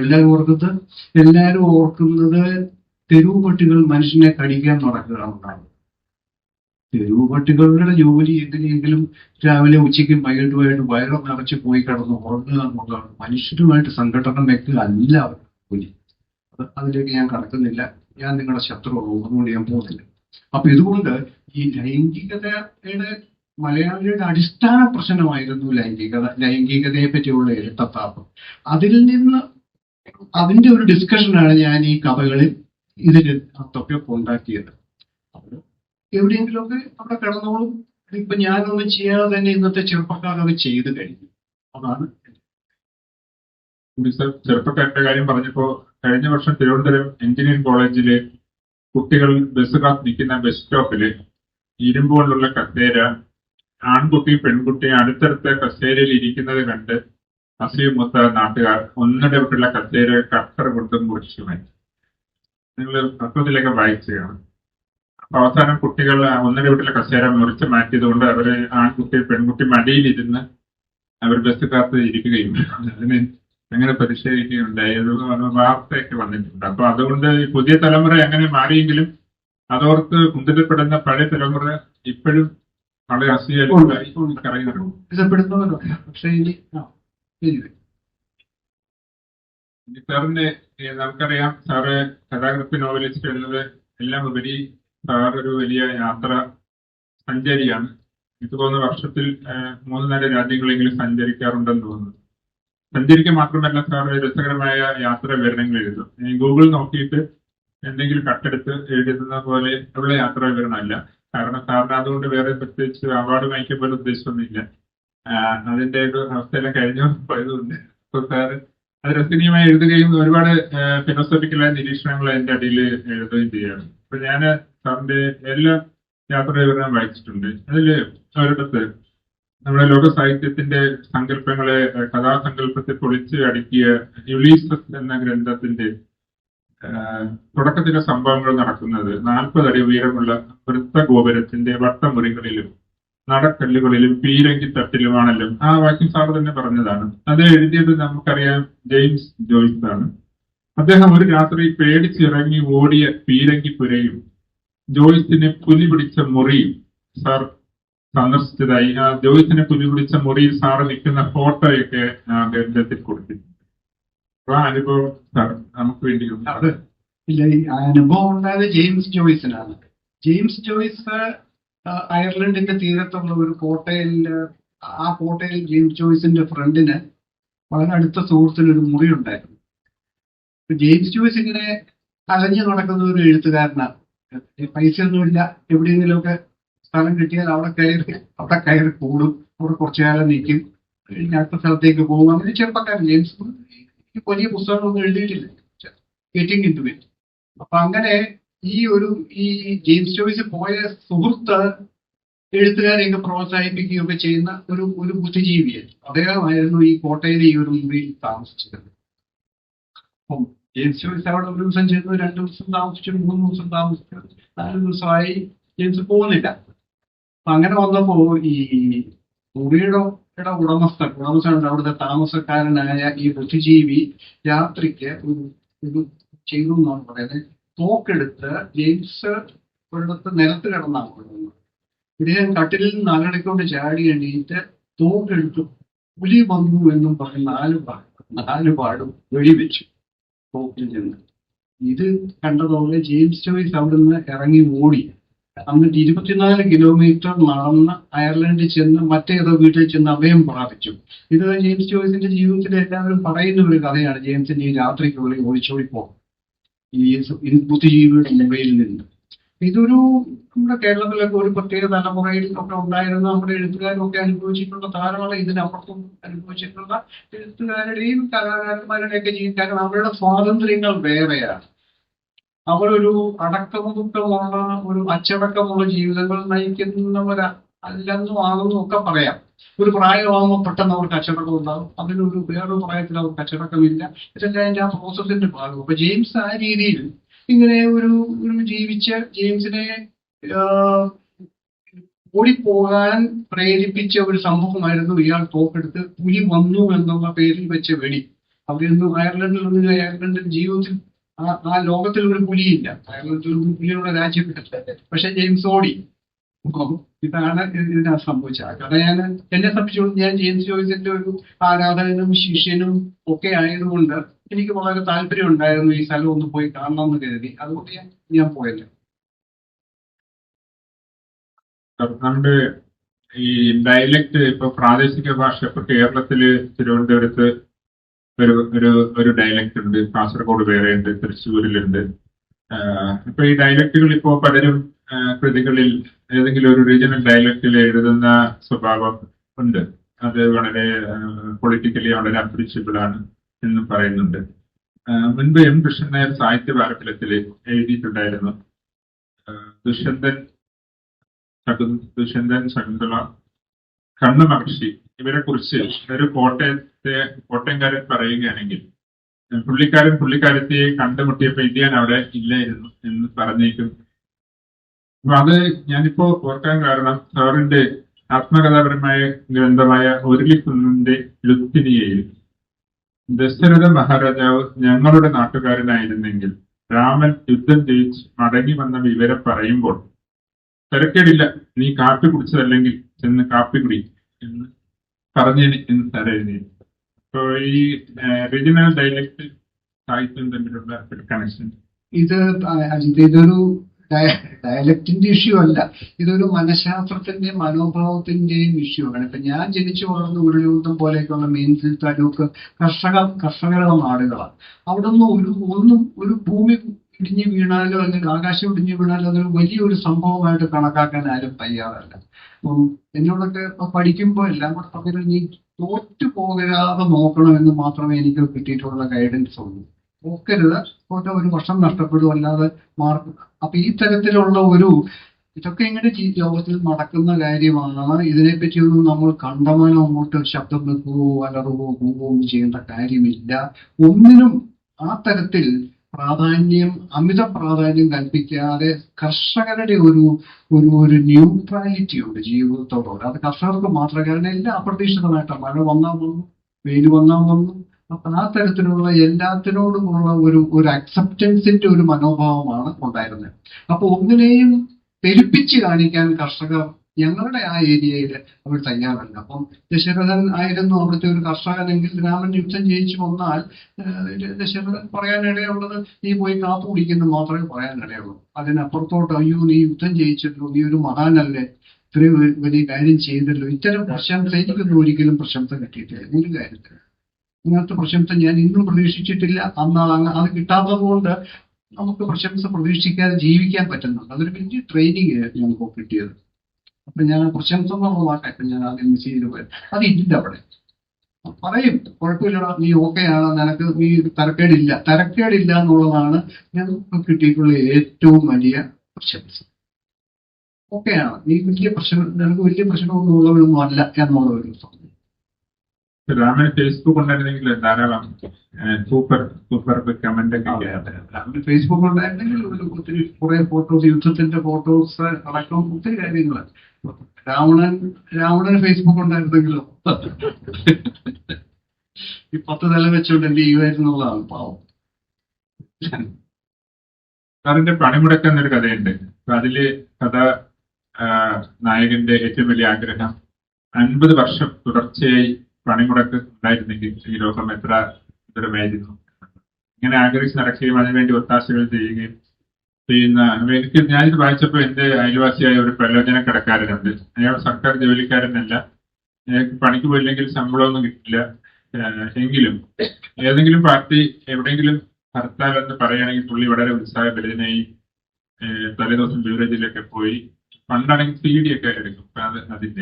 പിന്നെ അദ്ദേഹം വളരെ ആനന്ദിക്കുമായിരുന്നു. അപ്പൊ ഞാൻ ചോദിച്ചു, നിങ്ങളുടെ സ്വന്തം കടയാണ്, നിങ്ങൾക്ക് സ്വന്തമേതയാ എപ്പോ വേണമെങ്കിലും അടച്ചിടാമെങ്കിലും അത് ഹർത്താലിൽ നടക്കുന്ന പോലൊരു അനുഭൂതി കിട്ടുന്നില്ല എന്നാണ് പുള്ളി പറഞ്ഞിട്ട്. അപ്പോ ഈ കഥയിലേക്ക് ഞാൻ കടക്കുന്നില്ല, അതായത് എല്ലാവരും വായിച്ചിട്ടുണ്ടാവും. അപ്പൊ ആ പണിമുടക്ക് എന്ന കഥ അത് ഒരു ഗംഭീര സ്ട്രക്ചറാണ്. അതിലേക്ക് സാറിനെ നയിച്ച അധികാരം. പണിമുടക്ക് കേരളത്തിലെ ഒരു വേ ഓഫ് ലൈഫാണ്. പണിമുടക്കുക എന്ന് പറയുന്നതാണ് നമ്മൾ വാസ്തവത്തിൽ പണി ചെയ്യുക എന്നുള്ളതിനേക്കാളും കൂടി പ്രധാനമായിട്ട് കേരളത്തിലെ ഈ ജോലി സംസ്കാരത്തിന്റെ അകത്ത് പണിമുടക്കാണ് ഒന്നാമത് വരുന്നത്. പണി ചെയ്യുക എന്ന് പറയുന്നത് രണ്ടാമതായിട്ടാണ്. പണിമുടക്കിലുള്ള ഓപ്പർച്യൂണിറ്റി സംഘടനകൾ ഇവിടെ ഇരിക്കുന്ന ഉദ്യോഗസ്ഥന്മാരെ ക്ഷമിക്കണം, ഉദ്യോഗസ്ഥന്മാർ നന്നായിട്ട് അറിയാവുന്ന കാര്യങ്ങൾ. എങ്ങനെയാണ് പണിമുടക്കുകൾ ജനിക്കുന്നത്, എങ്ങനെയാണ് നടത്തുന്നത്, ആരാണ് അതിൽ നിന്ന് അതിന്റെ ഗുണഭോക്താക്കൾ, ഇതൊക്കെ എല്ലാവർക്കും അറിയാവുന്ന കാര്യമാണ്. അപ്പൊ ഒരിക്കൽ പണിമുടക്കുകൾ തുടർച്ചയായി, അല്ലെ ഇലക്ട്രിസിറ്റി ബോർഡിന്റെ പണിമുടക്കും മറ്റും നിങ്ങൾക്കൊക്കെ ഓർമ്മയുണ്ടോ എന്ന് എനിക്ക് അറിഞ്ഞുകൂടാ. വലിയ കേരളത്തെ സമൂഹത്തെ തന്നെ പിടിച്ചു കുടിക്കുന്ന പണിമുടക്കുകൾ ഒരിക്കലുണ്ടാകും. കാലത്തെ കൂടെ സ്പർശിച്ചുകൊണ്ടൊക്കെ ഇന്നൊന്നും അത്രമാത്രം പണിമുടക്കുകൾ ഇനിയിപ്പോൾ ഉണ്ടാകുന്നില്ല എന്നുള്ളതാണ് സത്യം. പക്ഷെ ഇതൊരു പ്രൊഫഷൻ പോലെ കേരളത്തിലെ ഉദ്യോഗസ്ഥ സംഘടനകൾ നടത്തിക്കൊണ്ടിരുന്ന ഒരു കാലമുണ്ട്. ആ കാലത്തിൽ ഒരാള് പണിമുടക്കിന് വേണ്ടി തന്നെ ജീവിക്കുന്ന, അതിനെ സ്വപ്നം കണ്ട് അതിനുവേണ്ടി പ്രയത്നിക്കുന്ന ഒരു അദ്ദേഹം കാണുന്ന ഒരു 50 കൊല്ലം നീണ്ട ഒരു പണിമുടക്ക് കേരളത്തിൽ ഉണ്ടാകണം, നിർത്താത്ത പണിമുടക്ക് എന്നുവരെ ആഗ്രഹിക്കുന്ന ഒരു മനുഷ്യന്റെ ഒരു കഥയാണ്. അവസാനം അയാളുടെ ശരീരം പണിമുടക്കുന്നു, ശരീരത്തിലെ എല്ലാ അവയവങ്ങളും പണിമുടക്കുന്നു. അയാളുടെ ബോഡി എടുത്തുകൊണ്ട് ഇത് പോകുമ്പോൾ ഇലക്ട്രിക് ക്രിമറ്റോറിയത്തിലെ അത് പണിമുടക്കുന്നു. ഇങ്ങനെ എല്ലാം പണിമുടക്കി അയാളുടെ ബോഡി എങ്ങോട്ടോ എത്തുകൊണ്ട് ആളുകൾ പോകേണ്ടി വരിക ചെയ്യുന്നത്. അപ്പൊ അങ്ങനത്തെ ഒരു സമ്പൂർണ്ണ പണിമുടക്കിൽ കേരളം നിൽക്കുന്ന ഒരു കഥയാണത്. വായിച്ചിട്ടുള്ളവർക്ക് മാത്രമേ അറിയത്തുള്ളത്. നേരത്തെ ഭാഷയെ കുറിച്ച് പറഞ്ഞപ്പോ നമ്മളിപ്പോ ഫേസ്ബുക്കിന്റെ സോഷ്യൽ മീഡിയയുടെ കഥയാണ്. അപ്പോ ഒരു കഥയൊക്കെ വായിച്ചിട്ട്, കവിത വായിച്ചിട്ട് ഉള്ളം പൊള്ളിപ്പോയി, ഹൃദയം നിന്നുറങ്ങി തുടങ്ങിയ കമന്റുകളൊക്കെ ധാരാളം കാണാറുണ്ട്. അപ്പൊ സാറിന്റെ ഒരു കഥയിൽ ഇങ്ങനെ എഴുതിയിട്ടുണ്ട്. തേൻ എന്ന സമാഹാരത്തിലെ കഥയിലാണ്, ഏത് മഷുവനാണ് നിന്നെ മലയാളം പഠിപ്പിച്ചത്? ഹൃദയ ദ്രവീകരണ ശക്തി എന്ന വാക്ക് ഇനി കേട്ടാൽ ഞാൻ വയലന്റ് ആണ്. അത് നിങ്ങൾ വായിച്ചിട്ടുണ്ടോന്ന് അറിഞ്ഞുകൊണ്ട് ഈ കഥകൾ തിരിച്ചുകൊണ്ടിരുന്നതിന്റെ ഒരു പ്രോബ്ലം ഉണ്ട്. Sorry about this. വായിച്ചിട്ടില്ലാത്തവർ പക്ഷെ അത് ഒരു കരടി ഒരു പെണ്ണിനെ പ്രേമിക്കുന്നതിന്റെ കഥയാണ് ഈ തേൻ എന്ന് പറയുന്നത്. ഇങ്ങനെ തേൻ വെച്ച് ഒരു കരടിക്ക് ഒരു മനുഷ്യ സ്ത്രീയെ പ്രണയിക്കണമെന്ന് ആഗ്രഹം വന്ന് കരടി പെൺകുട്ടിയുടെ കയ്യിൽ കയറി പിടിച്ച് പെൺകുട്ടി തേൻ എടുത്ത് തിന്നോണ്ടിരിക്കുമ്പോ കരടി ഇവിടെ ഞാൻ ഭൗതിയെ പ്രേമിക്കുന്നു എന്ന് പറയും. അപ്പൊ പെൺകുട്ടി ചോദിക്കും, അങ്ങനെ പ്രേമിക്കാൻ മാത്രം ഇവിടെ എന്തുണ്ടായി എന്ന് പെൺകുട്ടി ചോദിക്കുന്നു. അപ്പം ഭൗതിയുടെ, എന്റെ ഓർമ്മ ശരിയാണെങ്കിൽ, ഹൃദയ ദ്രവീകരണ ശക്തിയുള്ള പാട്ട് കേട്ടിട്ടാണ് ഞാൻ പ്രേമിച്ചത് എന്ന് നേരത്തെ പറയുന്നു.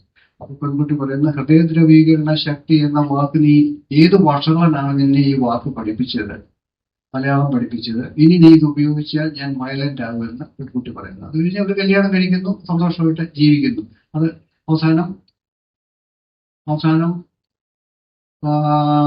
പെൺകുട്ടിയും കരടിയും പെൺകുട്ടിയുടെ വീട്ടിൽ ചെല്ലുന്നു.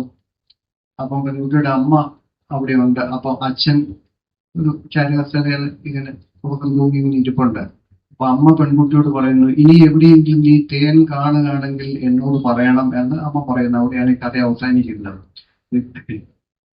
ഇതാണ് അതിന്റെ ഒരു ഇത്. അപ്പൊ അതിനകത്ത് ഈ ഹൃദയ ദ്രവീകരണ ശക്തി എന്നൊക്കെ ഉള്ള വാക്കൊക്കെ ഇപ്പൊ ആരും ഉപയോഗിക്കാറില്ല. പുതിയ പിള്ളേരൊന്നും വരാരും ഉപയോഗിക്കില്ല കേട്ടോ. ഇപ്പൊ ഞങ്ങളൊക്കെ ഉപയോഗിച്ചിട്ടുള്ള വാക്കുകൾ. ഇനിയിപ്പം അതിന്റെയൊക്കെ കാലം കഴിഞ്ഞു. ഒരു പുതിയ മലയാളം വന്നു കഴിഞ്ഞു. അത് ഈ നമ്മളുടെ റൊമാൻറ്റിസത്തിൽ നിന്നൊക്കെ ചങ്ങമ്പുഴയിൽ നിന്ന് ഒ വി വിജയനിലേക്ക് വന്നു. ഒ വി വിജയനിൽ നിന്ന് ബിനോയ് തോമസിലേക്കും പിന്നെ എസ് ഹരീഷിലേക്കും ആർ ഉണ്ണിയിലേക്കും എല്ലാം വന്നു. അപ്പൊ അങ്ങനെ ഈ കാര്യങ്ങൾ മാറിപ്പോയി. മലയാളം പൂർണ്ണമായിട്ട് എഴുത്തിന്റെ ഭാഷയുടെ രൂപം, നോവലിന്റെ രൂപം, കഥയുടെ രൂപം, സമീപനത്തിന്റെ രൂപം, രാഷ്ട്രീയം എല്ലാം മാറി. അതൊരു കഴിഞ്ഞ ഒരു 25 കൊല്ലം കൊണ്ട് മലയാളത്തിൽ സംഭവിച്ച ഏറ്റവും വലിയൊരു ഒരു ഒരു ഒരു ഒരു വികസനമാണ്. ഒരു പുതിയ എഴുത്ത് ഇവിടെ സംഭവിച്ചു എന്നുള്ളതാണ്. കാൽപ്പനികമല്ലാത്ത ഒരു എഴുത്ത്. അതുവരെ നമ്മൾ കാൽപ്പനികതയിൽ കൂടി കിടക്കുന്നത്. അപ്പൊ ഞാൻ അതെല്ലാം വേറെ കാര്യം ഞാൻ പറഞ്ഞു വന്നത്, അതിന്റെ കൂടെ ഒരു കമന്റ് ആയിട്ടാണ് ഞാൻ ഈ ഹൃദയ ദ്രവീകരണ ശക്തി എന്നുള്ള വളരെ ഈ നല്ല വാക്കാണ് വാസ്തവത്തിൽ, അത്ര മോശപ്പെട്ട വാക്കൊന്നുമല്ല. അത് ഞാൻ താങ്ക് യു സാർ. നമ്മളിപ്പോ സാഹിത്യത്തിലും രാഷ്ട്രീയത്തിലും സമൂഹ ജീവിതത്തിലും എല്ലാം ഒരു പോസ്റ്റ് ട്രൂത്തിന്റെ അല്ലെങ്കിൽ വാസ്തവ അനന്തര കാലത്താണ് നമ്മൾ ജീവിക്കുന്നതെന്നും അങ്ങനെ ഒന്നില്ലെന്നും അങ്ങനെ ഉണ്ടെന്നും അത് മാത്രമേ ഉള്ളൂ എന്നൊക്കെ ഒരു ഡിബേറ്റുകൾ ഇപ്പൊ നടക്കുന്നുണ്ട്.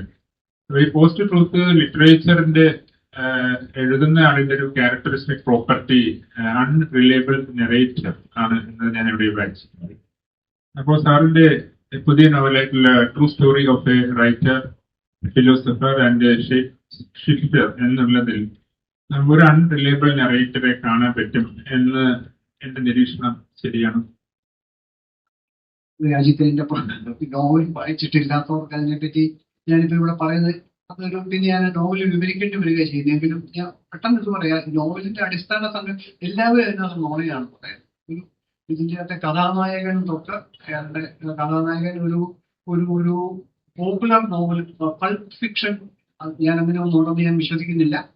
പക്ഷെ പൾപ്പ് ഫിക്ഷൻ എഴുതുന്ന ഒരു നോവലിസ്റ്റ് ഒരു ലേഖനം എഴുതാൻ തുടങ്ങുമ്പോഴാണ് പ്രോബ്ലങ്ങൾ. അതൊരു ഒരു ഒരു ആരാച്ചാറയുടെ സഹായിക്കുക, അതൊക്കെയാണ് ഇതിനകത്ത് ഈ നീളം. ഒന്നാമത്തെ വാക്കിലോട്ട് എല്ലാവരും അവനവനെ പറ്റി പറയുന്നതും ലോകത്തെ പറ്റി പറയുന്നതും കഥകൾ ഉണ്ടാക്കി പറയുകയും ചെയ്യും. നുണകളാണ്. പക്ഷെ അതിന്റെ വേറൊരു ലോജിക്കാണ്. അത് ഞാനിപ്പോ പറഞ്ഞു കഴിഞ്ഞാൽ അത് മനസ്സിലാക്കിക്കാൻ പ്രയാസമുണ്ട്. അത് കാരണം അത് ടെക്സ്റ്റിന്റെ സഹായമില്ലാതെ ആ രീതിയിലാണ്. പക്ഷെ നുണ എന്ന് പറയുന്നത് നമ്മുടെ എല്ലാം ജീവിതത്തിൽ ഇന്ന് നമ്മൾ എന്നും ന്യൂഡൽഹിയിൽ നിന്നും തൊട്ട് തിരുവനന്തപുരത്ത് നിന്നും തൊട്ട് മുഴങ്ങി കേട്ടുകൊണ്ടിരിക്കുന്ന ഒരു സംഭവം. ഈ നുണകളുടെ ഒരു അർത്ഥത്തിൽ പോസ്റ്റ് ട്രൂത്തിലല്ല നമ്മൾ ജീവിക്കുന്നത്. പോസ്റ്റ് ട്രൂത്താണ് നുണകൾക്കും അപ്പുറത്തോട്ടുള്ള വേറൊരു പോസ്റ്റ് നുണയിലേക്ക് നമ്മൾ ഇതിനിപ്പോ എത്തിക്കഴിഞ്ഞിട്ടുണ്ട്. പരിപൂർണമായ ഒരു തരത്തിലും കലർപ്പില്ലാത്ത നുണ, അല്ലെങ്കിൽ അതിനപ്പുറത്തോട്ടുള്ള ആ നുണയ്ക്ക് അപ്പുറത്തോട്ട് ഇനി ഒന്നും ഇല്ല എന്നുള്ള രീതിയിലുള്ള നുണകൾ എന്നും ആവർത്തിക്കപ്പെട്ട് നമ്മളെപ്പോലെ തരക്കേടില്ലാത്ത ബുദ്ധിശക്തിയുള്ള ആളുകൾ പോലും സത്യമാണെന്ന് വിശ്വസിക്കുന്ന ഒരു ലോകത്തിൽ ഇന്ത്യയിലാണ് നമ്മൾ ജീവിക്കുന്നത്. അത് സംഭവിച്ചു കഴിഞ്ഞു. ഞാൻ ആദ്യം പറഞ്ഞ പോലെ ഇനി ഇതിൽ നിന്നും നമുക്ക് മോചനമുണ്ടെന്ന് എനിക്ക് തോന്നുന്നില്ല. അപ്പൊ നുണകൾ മാനുഫാക്ചർ ചെയ്യാനായിട്ട് ആളുകളുണ്ട്. ടീം ബ്രെയിൻ ട്രസ്റ്റുകളെ വെച്ചിട്ടാണ് ഇത് ഓപ്പറേറ്റ് ചെയ്യുന്നത്. ഈ നുണകൾ മാനുഫാക്ചർ ചെയ്യാൻ ഓരോ ഫീൽഡിലും. അങ്ങനെ ഒരു ലോകത്തേക്ക് നമ്മൾ വന്നു കഴിഞ്ഞു. അപ്പൊ എന്റെ നോവലും പറ്റും അതിന്റെ നിഷ്കളങ്കമായ നുണകളാണ്. ആളുകൾ അങ്ങോട്ടും ഇങ്ങോട്ടും വെറുതെ നുണ പറഞ്ഞ് രസിപ്പിക്കുകയാണ് ചെയ്യുന്നത്. പക്ഷെ നമ്മൾ ഇന്ന് കേട്ടുകൊണ്ടിരിക്കുന്ന നുണകൾ നമ്മളുടെ ജീവിതങ്ങളെ തന്നെ ഭസ്മമാക്കാൻ സാധ്യതയുള്ള നുണകളാണ് നമ്മൾ ഇന്ന് കേട്ടുകൊണ്ടിരിക്കുന്നത്. ഇന്ത്യയെ തന്നെ ഇല്ലാക്കാൻ സാധ്യതയുള്ള, അതാണ് നമ്മൾ ഫീൽ ചെയ്യുന്ന യഥാർത്ഥ പ്രശ്നം. അത് നുണകളെ പറ്റി നമ്മൾ സംസാരിച്ചുകൊണ്ട് ഞാൻ പറയാം. നുണ പറയാൻ വേണ്ടിയാണ് ഭാഷ ഉണ്ടായതെന്ന ഒരു യുവാൽ നോവ ഹരാരിയുടെ പുസ്തകത്തിൽ ഇല്ല, ഒരു നിരീക്ഷണം ഞാൻ പറഞ്ഞിട്ടുണ്ട്. മലയാളം ഞാൻ അങ്ങനെ ഒരു ലേഖനം, ഒരു പ്രസംഗം തന്നെ പറഞ്ഞിട്ടുണ്ട്. മലയാള സഭയല്ല, ഇപ്പം നടക്കുന്ന ഈ സഭയല്ല, വേറെ ഒരു മലയാള ഭാഷ എന്നൊരു സ്ഥാനത്തിനകത്ത് ഞാൻ നുണകൾക്ക് വേണ്ടിയുള്ള ഒരു ഭാഷയായി മലയാളം മാറി എന്നുള്ളത് ഞാൻ പറഞ്ഞിട്ടുണ്ട്. കാരണം രാഷ്ട്രീയത്തിന്റെ ഏറ്റവും പ്രധാന ആയുധം മലയാളമാണ്. ആ മലയാളത്തിൽ കൂടി പറയപ്പെടുന്ന ഏറ്റവും കൂടുതൽ കാര്യങ്ങൾ നുണകളാണ്. മതങ്ങളുടെ ഏറ്റവും പ്രധാനപ്പെട്ട ആയുധം മലയാളമാണ്. അതിൽ കൂടി പറയപ്പെടുന്ന 99% കാര്യങ്ങളും നുണയാണ്. ജാതികളുടെ കാര്യത്തിലും അതുകൊണ്ട് ഇതിനെ റെപ്രസെന്റ് ചെയ്യുന്ന മാധ്യമങ്ങൾ പറയുന്നത് അർത്ഥ നുണ. അപ്പൊ ഇങ്ങനെ മലയാളത്തിന്റെ ഏറ്റവും പ്രധാനപ്പെട്ട ഭാഷ, ആ ഉപയോഗം നുണകൾ പറയാനായിട്ടുള്ള ഒരു സ്റ്റേജ് ആയിട്ട് മാറി എന്നുള്ളത് സത്യം. ഇതൊക്കെ നമുക്ക് അയവറക്കാൻ, നമുക്ക് ഉള്ളിലേക്ക് അടക്കാൻ വളരെ പ്രയാസമുള്ള സത്യങ്ങളാണ്. നമ്മൾ ചാനലുകളിൽ കാണുന്ന ചർച്ചകളൊക്കെ സത്യമാണെന്ന് വിശ്വസിക്കുന്നവർക്ക് ഇതൊക്കെ ഞാനിങ്ങനെ പറഞ്ഞ് ആരെങ്കിലും ഉണ്ടെങ്കിൽ അവർക്ക് പെട്ടെന്ന് വിഷമം തോന്നും. ഇതൊക്കെ നുണയാണോ എന്ന് എന്നോട് എങ്ങനെ നിങ്ങൾക്ക് പറയാൻ കഴിയും എന്ന് ചോദിക്കും. പക്ഷേ ഇപ്പൊ നമ്മൾ ഈ ഡൽഹിയിലെ കാര്യങ്ങളൊന്നും പറഞ്ഞാൽ കുറ്റം പറയാനുള്ള ഈ ഭാഷയിൽ ഇവിടെ കേരളത്തിൽ തന്നെ ഇത് സംഭവിച്ചുകൊണ്ടിരിക്കുകയാണ് തുടർച്ചയായിട്ട്. ഇപ്പൊ നമ്മുടെ ചരിത്രപരമായ വിധിയാണെന്ന് മാത്രം നമുക്ക് പറയാൻ പറ്റും. ഈ ഫിക്ഷൻ എഴുതുന്നവര് അഭിമുഖീകരിക്കുന്ന വലിയൊരു പ്രശ്നം പൊളിറ്റിക്കൽ കറക്റ്റ്നെസ് എന്നൊരു ആശയം അന്തരീക്ഷത്തിൽ വ്യാപകമായി ഉപയോഗിക്കപ്പെടുന്നുണ്ട്, അല്ലെങ്കിൽ അതിനെ ഭയപ്പെടുന്നുണ്ട്. ഈ പൊളിറ്റിക്കൽ കറക്റ്റ്നെസ് എന്നത് ഒരു ചോദ്യം, രണ്ട് ചോദ്യമാണ്. ഒന്ന്, ഫിക്ഷനിൽ എഴുതുമ്പോൾ പൊളിറ്റിക്കൽ കറക്റ്റ്നെസ് എന്നത് ശ്രദ്ധിക്കേണ്ടതുണ്ടോ? രണ്ടാമത്തെ ചോദ്യം, ഈ പൊളിറ്റിക്കൽ കറക്റ്റ്നെസ് ഒരു സബോൾട്ടേൺ ജീവിതത്തെ അനുകൂലമായിട്ടുള്ള ഒരു സങ്കല്പമാണെന്ന് കരുതുന്നുണ്ടെങ്കിലും അതൊരു ഇലീറ്റിസ്റ്റ് സങ്കല്പം കൂടെ അല്ലേ? ഇപ്പൊ കേരളത്തിൽ പൊളിറ്റിക്കൽ കറക്റ്റ്നെസ് എന്ന് പറയുന്ന രാഷ്ട്രീയത്തിന്റെ പേരിലുള്ള പൊളിറ്റിക്കൽ കറക്റ്റ്നെസ് അല്ല ഇവിടെ ആവശ്യം. ഇവിടെ വേണ്ടത് സ്ത്രീകളെ സംബന്ധിച്ച പൊളിറ്റിക്കൽ കറക്റ്റ്നെസ് ആണ്. സ്ത്രീകളെ പറ്റി പുരുഷന്മാർ എഴുതുമ്പോൾ, സ്ത്രീകൾ അവരെ പറ്റി തന്നെ എഴുതുമ്പോൾ നമ്മൾ ആദ്യം പറഞ്ഞ ഈ തുല്യത സംബന്ധിച്ച, ജെൻഡർ ഈക്വാലിറ്റി സംബന്ധിച്ച അടക്കമുള്ള കാര്യങ്ങളിൽ അത് പുരുഷൻ എഴുതുമ്പോൾ ഇന്നും പല എന്റെ പ്രിയപ്പെട്ട എഴുത്തുകാരുടെ അടക്കം ഒരു സ്ലിപ്പ് ഉണ്ടാകും നമ്മൾ കാണുന്നുണ്ട്. ആ പരമ്പരാഗത സ്ത്രീ സത്വത്തിനെ പറ്റിയുള്ള പുരുഷ മേധാവിത്വ സമീപനത്തിലേക്ക് പലപ്പോഴും വഴുതുന്ന കാണാം. കാമുകിയെ പറ്റി സംസാരിക്കുമ്പോൾ കാമുകിയെ കുറച്ചുകൂടി കുറഞ്ഞ ഒരാളായിട്ട് കാണാനുള്ള ഒരു രണ്ടാം തരം ആളായിട്ട് കാണാൻ, അമ്മയെ പറ്റി പറയുമ്പോൾ അമ്മ എന്നുള്ളതിനെ മധുരം കൊണ്ട് മൂടിയിട്ട് എന്തോ ഒരു മോൺസ്റ്റർ ആക്കി മാറ്റുന്ന നമ്മൾ അമ്മയെ പറ്റി പറയുമ്പോൾ നമ്മൾ കാണും. ഈ തരത്തിലല്ല ഭാര്യയെ പറ്റി പറയുമ്പോൾ മറ്റൊരു തരത്തിൽ. അപ്പൊ ഇത് നമുക്കുണ്ട്. ഇവിടെയാണ് പുരുഷന്മാരാണ് ഈ കറക്റ്റ്നെസ്സിനെ പറ്റി അവനോ പറയുന്നത് ശരിയാണ്, അവൻ പറയുന്നത് പ്രോപ്പർ ആണെന്ന് ഉറപ്പുവരുത്തേണ്ടത് പുരുഷ എഴുത്തുകാരാ, ഭാഷ ഉപയോഗിക്കേണ്ടവര്. സ്ത്രീകൾ അതിന് അവനവന്റെ ഉള്ളിൽ ആ മാറ്റം വരണം. സ്ത്രീ തുല്യയാണെന്നുള്ള മാറ്റം അത് ചെറുപ്പക്കാർക്കുണ്ടായി. പക്ഷേ ഇന്നത്തെ ഇപ്പം ഓപ്പറേറ്റ് ചെയ്യുന്ന ആളുകൾക്കിടയിൽ കാരണം അവർ പഠിച്ചത് അങ്ങനെയല്ല. ഇത് തേച്ചു മാച്ച് കളയാൻ വളരെ ബുദ്ധിമുട്ടാണ്. സ്ത്രീകൾക്കും വളരെ ബുദ്ധിമുട്ടാണ്. ഒത്തിരിയനവധി സ്ത്രീകൾ ഞങ്ങൾ രണ്ടാം തരമാണ് എന്ന് മനസ്സിന്റെ ഉള്ളിൽ എടുത്തു വെച്ച് കഴിഞ്ഞു, ഇൻജെക്ട് ചെയ്ത് വെച്ച് കഴിഞ്ഞു. തന്നെയല്ല, ഞങ്ങൾ അതല്ലാതെ പെരുമാറിയാൽ ഒരു വീട്ടിൽ കുടുംബത്തിൽ ഒരു ഇംബാലൻസ് ഉണ്ടാകും, പ്രശ്നമുണ്ടാകും എന്ന ഭയം അവർക്കുണ്ട്. അപ്പൊ ഈ സിസ്റ്റം ഇവിടെ നിലവിലുണ്ട്. അപ്പൊ ഈ പുതിയ തലമുറയ്ക്ക് ഇനി അത് മാറ്റാൻ പറ്റുള്ളൂ. കാരണം ഞാൻ മുമ്പ് പറഞ്ഞ പോലെ ഈ കുട്ടികൾ വളർന്നു വരുമ്പം എന്റെ പ്രത്യാശ അതാണ്, അവർ മറ്റൊരു തരത്തിലുള്ള ഒരു കുടുംബ വ്യവസ്ഥ ഇവിടെ സ്ഥാപിക്കും. സ്ത്രീ പുരുഷ ബന്ധം പൊതുവിൽ ഇവിടെ ഉണ്ടാവുന്ന ലഭിക്കുന്നയാളാണ്. അപ്പൊ ഈ തരത്തിലുള്ള ഒരു എഴുത്തുകാർ അത് പ്രത്യേകം ശ്രദ്ധിക്കുക എന്നുള്ളത് എഴുത്തുകാരുടെ ജോലിയാണ്. നമ്മൾ എഴുതുമ്പോൾ അതിൽ പുരുഷൻ എഴുതുമ്പോൾ പുരുഷ മേധാവിത്വം പാടില്ല. സ്ത്രീകൾ എഴുതുമ്പോൾ സ്ത്രീകളുടെ ഒരു അടിമത്വം അതിലേക്ക് വന്നു ചേരാൻ പാടില്ല. അതിപ്പോ ഇല്ല, ഒട്ടും തന്നെ ഇല്ല, അല്പം പോലും ഇല്ല. വാസ്തവത്തിൽ സ്ത്രീകൾ ആ കാര്യത്തിൽ നല്ലപോലെ വിമോചനം നേടിയിട്ടുണ്ടെന്നുള്ളതാണ് സത്യം, കുറച്ചുകൂടി ശക്തമായിട്ട്. സാർ ഇപ്പൊ പറഞ്ഞ മറുപടി കേട്ടപ്പോ എനിക്ക് തോന്നിയൊരു സംശയം. അപ്പൊ അമ്മ ദേവിയാണ്, അമ്മ പൂജനീയയാണ്, വിഗ്രഹമാണ്, അമ്മയ്ക്ക് വിശപ്പില്ല, അമ്മയ്ക്ക് ലൈംഗികതയില്ല, നമ്മൾ രാവിലെ 5 മണിക്ക് എണീറ്റ് വീട്ടുജോലിയെല്ലാം ചെയ്യും, അമ്മ 5 ഇഡലി ഉണ്ടാക്കി എല്ലാവർക്കും കൊടുത്തിട്ട് വേണ്ടെന്ന് പറയുകയൊക്കെ ചെയ്യുന്ന മാതിരിയുള്ള കവിതകൾ അമ്മ ദിനത്തിൽ എഴുതപ്പെടുന്നതും ഒരു പൊളിറ്റിക്കലി ഇൻകറക്റ്റ് അല്ലേ? ബേസിക്കലി അത് കളവാണ്. കാരണം ഈ അതിപ്രശംസ മുഴുവൻ കളവാണ്. എവിടെയൊക്കെ അതിപ്രശംസയും മധുരവാക്കുകളും ഭംഗിവാക്കുകളും കയറി വരുന്നോ, അത് എന്തിനെ പറ്റി പറഞ്ഞാലും, അമ്മയെ പറ്റി പറഞ്ഞാലും, കാമുകയെ പറ്റി പറഞ്ഞാലും, ഭാര്യയെ പറ്റി പറഞ്ഞാലും, അച്ഛനെ പറ്റി പറഞ്ഞാലും അത് കളവാണ് എന്ന് നമുക്ക് പിന്നെ ഒന്നും സംശയിക്കാനേ ഇല്ല. ഇതൊന്നും ഇല്ലാതെ നമുക്കത് പറയാൻ കഴിയണം. അതാണ് ഹൃദയത്തിൽ നിന്നൊരു സത്യം പറയാൻ. സത്യത്തിന്റെ അകത്ത് ഇത്തരം നിറംപൂശലുകൾ സത്യത്തിൽ ഇല്ല. നമ്മളൊക്കെ ഭാഷ ഉപയോഗിക്കുന്നവരല്ലേ. ഈ വർണ്ണം പൂശി നമ്മൾ സത്യം പുറത്തിറക്കേണ്ട ഒരു കാര്യവുമില്ല. അപ്പൊ ഇത് ഈ തരത്തിലുള്ള ഈ അതിശയോക്തികൾ കൊണ്ട് ഒരാളിനെ ഇപ്പം MG-യെ പറ്റിയൊക്കെ ഇവിടെ MG മരിച്ചപ്പോഴും മരിക്കുന്നതൊക്കെ MG പോലെ ഒരു മഹാനായ എഴുത്തുകാരനെ പറ്റി നമുക്ക് അങ്ങനെ കണ്ടു കഴിഞ്ഞാൽ ഓടിപ്പോകാൻ തോന്നുന്ന രീതിയിലുള്ള തരത്തിലുള്ള ആക്ഷേപം പോലെ തോന്നിക്കുന്ന പ്രശംസകളാണ് മനുഷ്യர்கள் കുറഞ്ഞിട്ടത്. അപ്പൊ ഞാൻ ഒരിക്കലും എന്നെ ഞാൻ ആക്കിയ മനുഷ്യനാണ്. ഞാൻ അദ്ദേഹത്തിന് ഈ വിധി വന്നല്ലോ എന്ന് ഞാൻ എന്റെ മനസ്സുകൊണ്ട് ഞാൻ ചിന്തിച്ചു പോയി. ഇതെല്ലാം മീഡിയ സൃഷ്ടിക്കുന്ന ഒരു വഴിക്ക് മീഡിയ, മറുവശത്ത് ആരാധന കൊണ്ട് തങ്ങൾ കൂടി ഒരു സാധനം എന്റെ ആരാധന പ്രകടിപ്പിക്കുന്നതിലൂടെ ഞാനും കൂടി ഒരു പ്രകടന പുറത്തേക്ക് പ്രത്യക്ഷപ്പെടുന്നവരും അതുകൊണ്ട് ചെയ്യുന്നവരും. ആ രീതിയിൽ മലയാളികളുടെ ഒരു വലിയ പ്രോബ്ലമായി ഒരു ചെറിയ മണ്ണുണ്ണികളെ മഹാവിഗ്രഹങ്ങളാക്കി പൂജിക്കുന്ന രാഷ്ട്രീയ നേതാക്കളെ. ഈ വിഗ്രഹ നിർമ്മാണവും പൂജയും നമ്മുടെ ഒരു വലിയ പ്രോബ്ലമാണ്. അതിന്റെ ഉള്ളിലാണ് നാഗസേനേന്ദ്രദേവിയെ പോലെയൊക്കെയുള്ള ആളുകള് പോട്ടെ അതൊരു തൽക്കാലം ഒരു വിഗ്രഹമൊന്നും ഇല്ലാതെ ഇങ്ങനെ അതിലൂടെ ചിരിച്ചു കളിച്ച് ഏതോ നടക്കുന്നത്, എന്തും പറഞ്ഞ് എന്തും പ്രവർത്തിച്ച്. അപ്പൊ അതൊക്കെ ഒരു സമൂഹത്തിലെ വ്യത്യാസമായിട്ടാണ് ഞാൻ ഇതിനെ കാണുന്നത്. ഒരു പക്ഷേ ഇതൊരു വിപ്ലവത്തിലേക്കൊന്നും നയിക്കില്ല.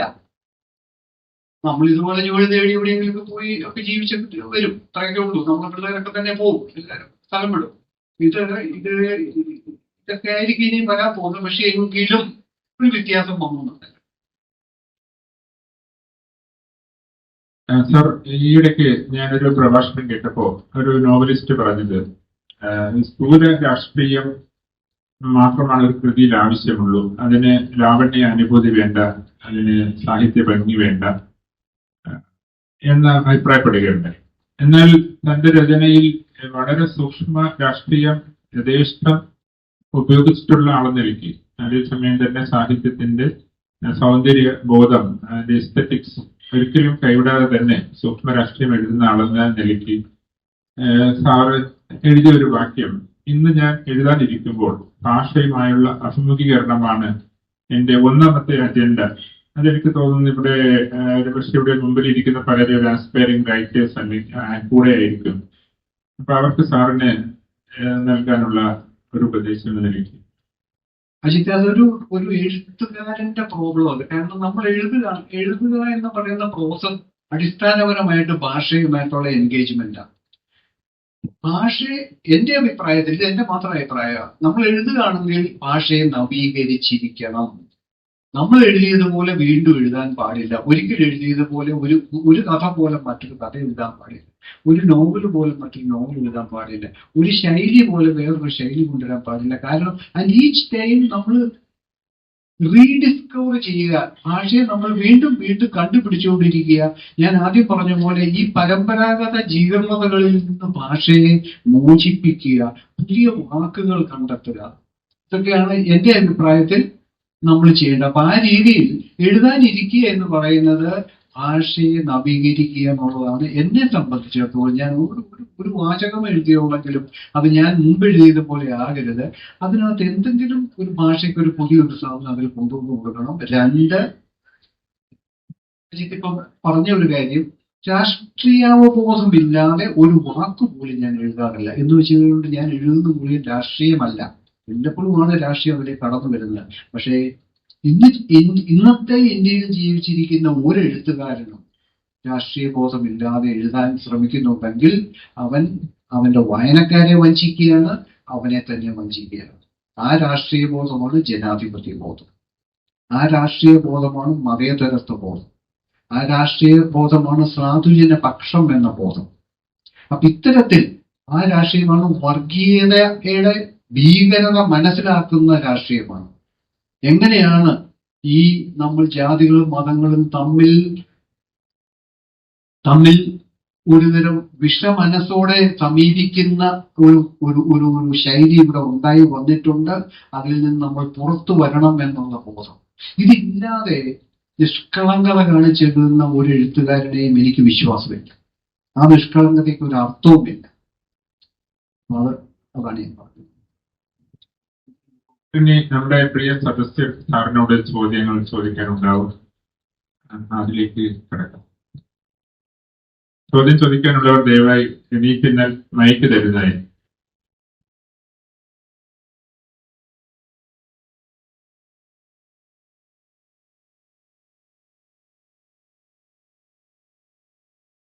പ്രിയപ്പെട്ട സെക്രട്ടറി സാറിന്റെ സംഭാഷണം മുഴുവനായിട്ട് കേട്ടു. ഒരർത്ഥത്തിൽ ഇത് കേൾക്കാൻ കൂടിയാണ് നിലമ്പൂരിൽ നിന്ന് ഞാൻ ഇവിടെ വളരെ സന്തോഷം. എനിക്ക് സാഹിത്യത്തെ കുറിച്ചും കഥകളെ കുറിച്ചുമൊക്കെ സാറ് വളരെ വിശദമായി സംസാരിച്ചു. എനിക്കത് ഏറ്റവും മനസ്സിൽ കുടുങ്ങിയ ഒരു വിഷമം എന്ന് പറഞ്ഞ ഒരു സത്യം സാറ് പറയുണ്ടായി. ഇപ്പോഴത്തെ അവസ്ഥയിൽ, ഇപ്പോൾ നമ്മുടെ ഇന്ത്യൻ അവസ്ഥയ്ക്ക്, ഈ സ്വാതന്ത്ര്യ ചിന്താഗതിയുള്ള ഭരണകൂടത്തിന്റെ അവസ്ഥയെ അത്ര പെട്ടെന്നൊന്നും മാറ്റിമറിക്കാൻ കഴിയില്ല.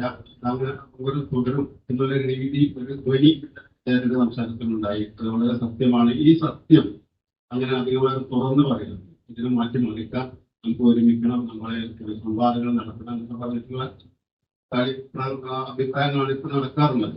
ഈ വോട്ട് ചോർച്ചയുടെ പശ്ചാത്തലത്തിൽ തന്നെ നമ്മുടെ ഇന്ത്യയിലെ രാഷ്ട്രീയ പ്രസ്ഥാനങ്ങളൊക്കെ പറയുന്നത്, പ്രതിപക്ഷ രാഷ്ട്രീയ പ്രസ്ഥാനങ്ങൾ നമ്മൾ ഒരുമിച്ച് പോരാടണം, സംവാദങ്ങൾ നടത്തണം, പാർലമെന്റിൽ ശബ്ദം ഉണ്ടാക്കി പാർലമെന്റിൽ ബഹിഷ്കരിച്ച് സ്തംഭിപ്പിച്ച് ഇങ്ങനെ കാര്യങ്ങളായിട്ട് മുന്നോട്ട് പോകണമെന്നുള്ളതാണ്. സത്യത്തിൽ ഇതുകൊണ്ടൊന്നൊരു പ്രയോജനം ഉണ്ടാവില്ല എന്നുള്ള ഒരു അഭിപ്രായക്കാരനാണ് ഞാൻ. അവരെ കണ്ട വഴിക്ക് അവർ നീങ്ങും, ഈ രാഷ്ട്രീയ പാർട്ടികൾ കണ്ട വഴിക്ക് അവർ നീങ്ങും. ചില പ്രതിഷേധങ്ങളും പോരാട്ടങ്ങളും വാർത്താ മീഡിയകളിലൊക്കെ സ്ഥാനം പിടിക്കും എന്നതിനൊക്കെ വേണ്ടി പാർലമെന്റിനെ സ്തംഭിപ്പിച്ചിട്ട് പോകുമ്പോൾ അവരുടെ ബില്ലുകളും നിയമങ്ങളും ഒക്കെ അപങ്കുരം നടപ്പായിക്കൊണ്ടിരിക്കുകയാണ്.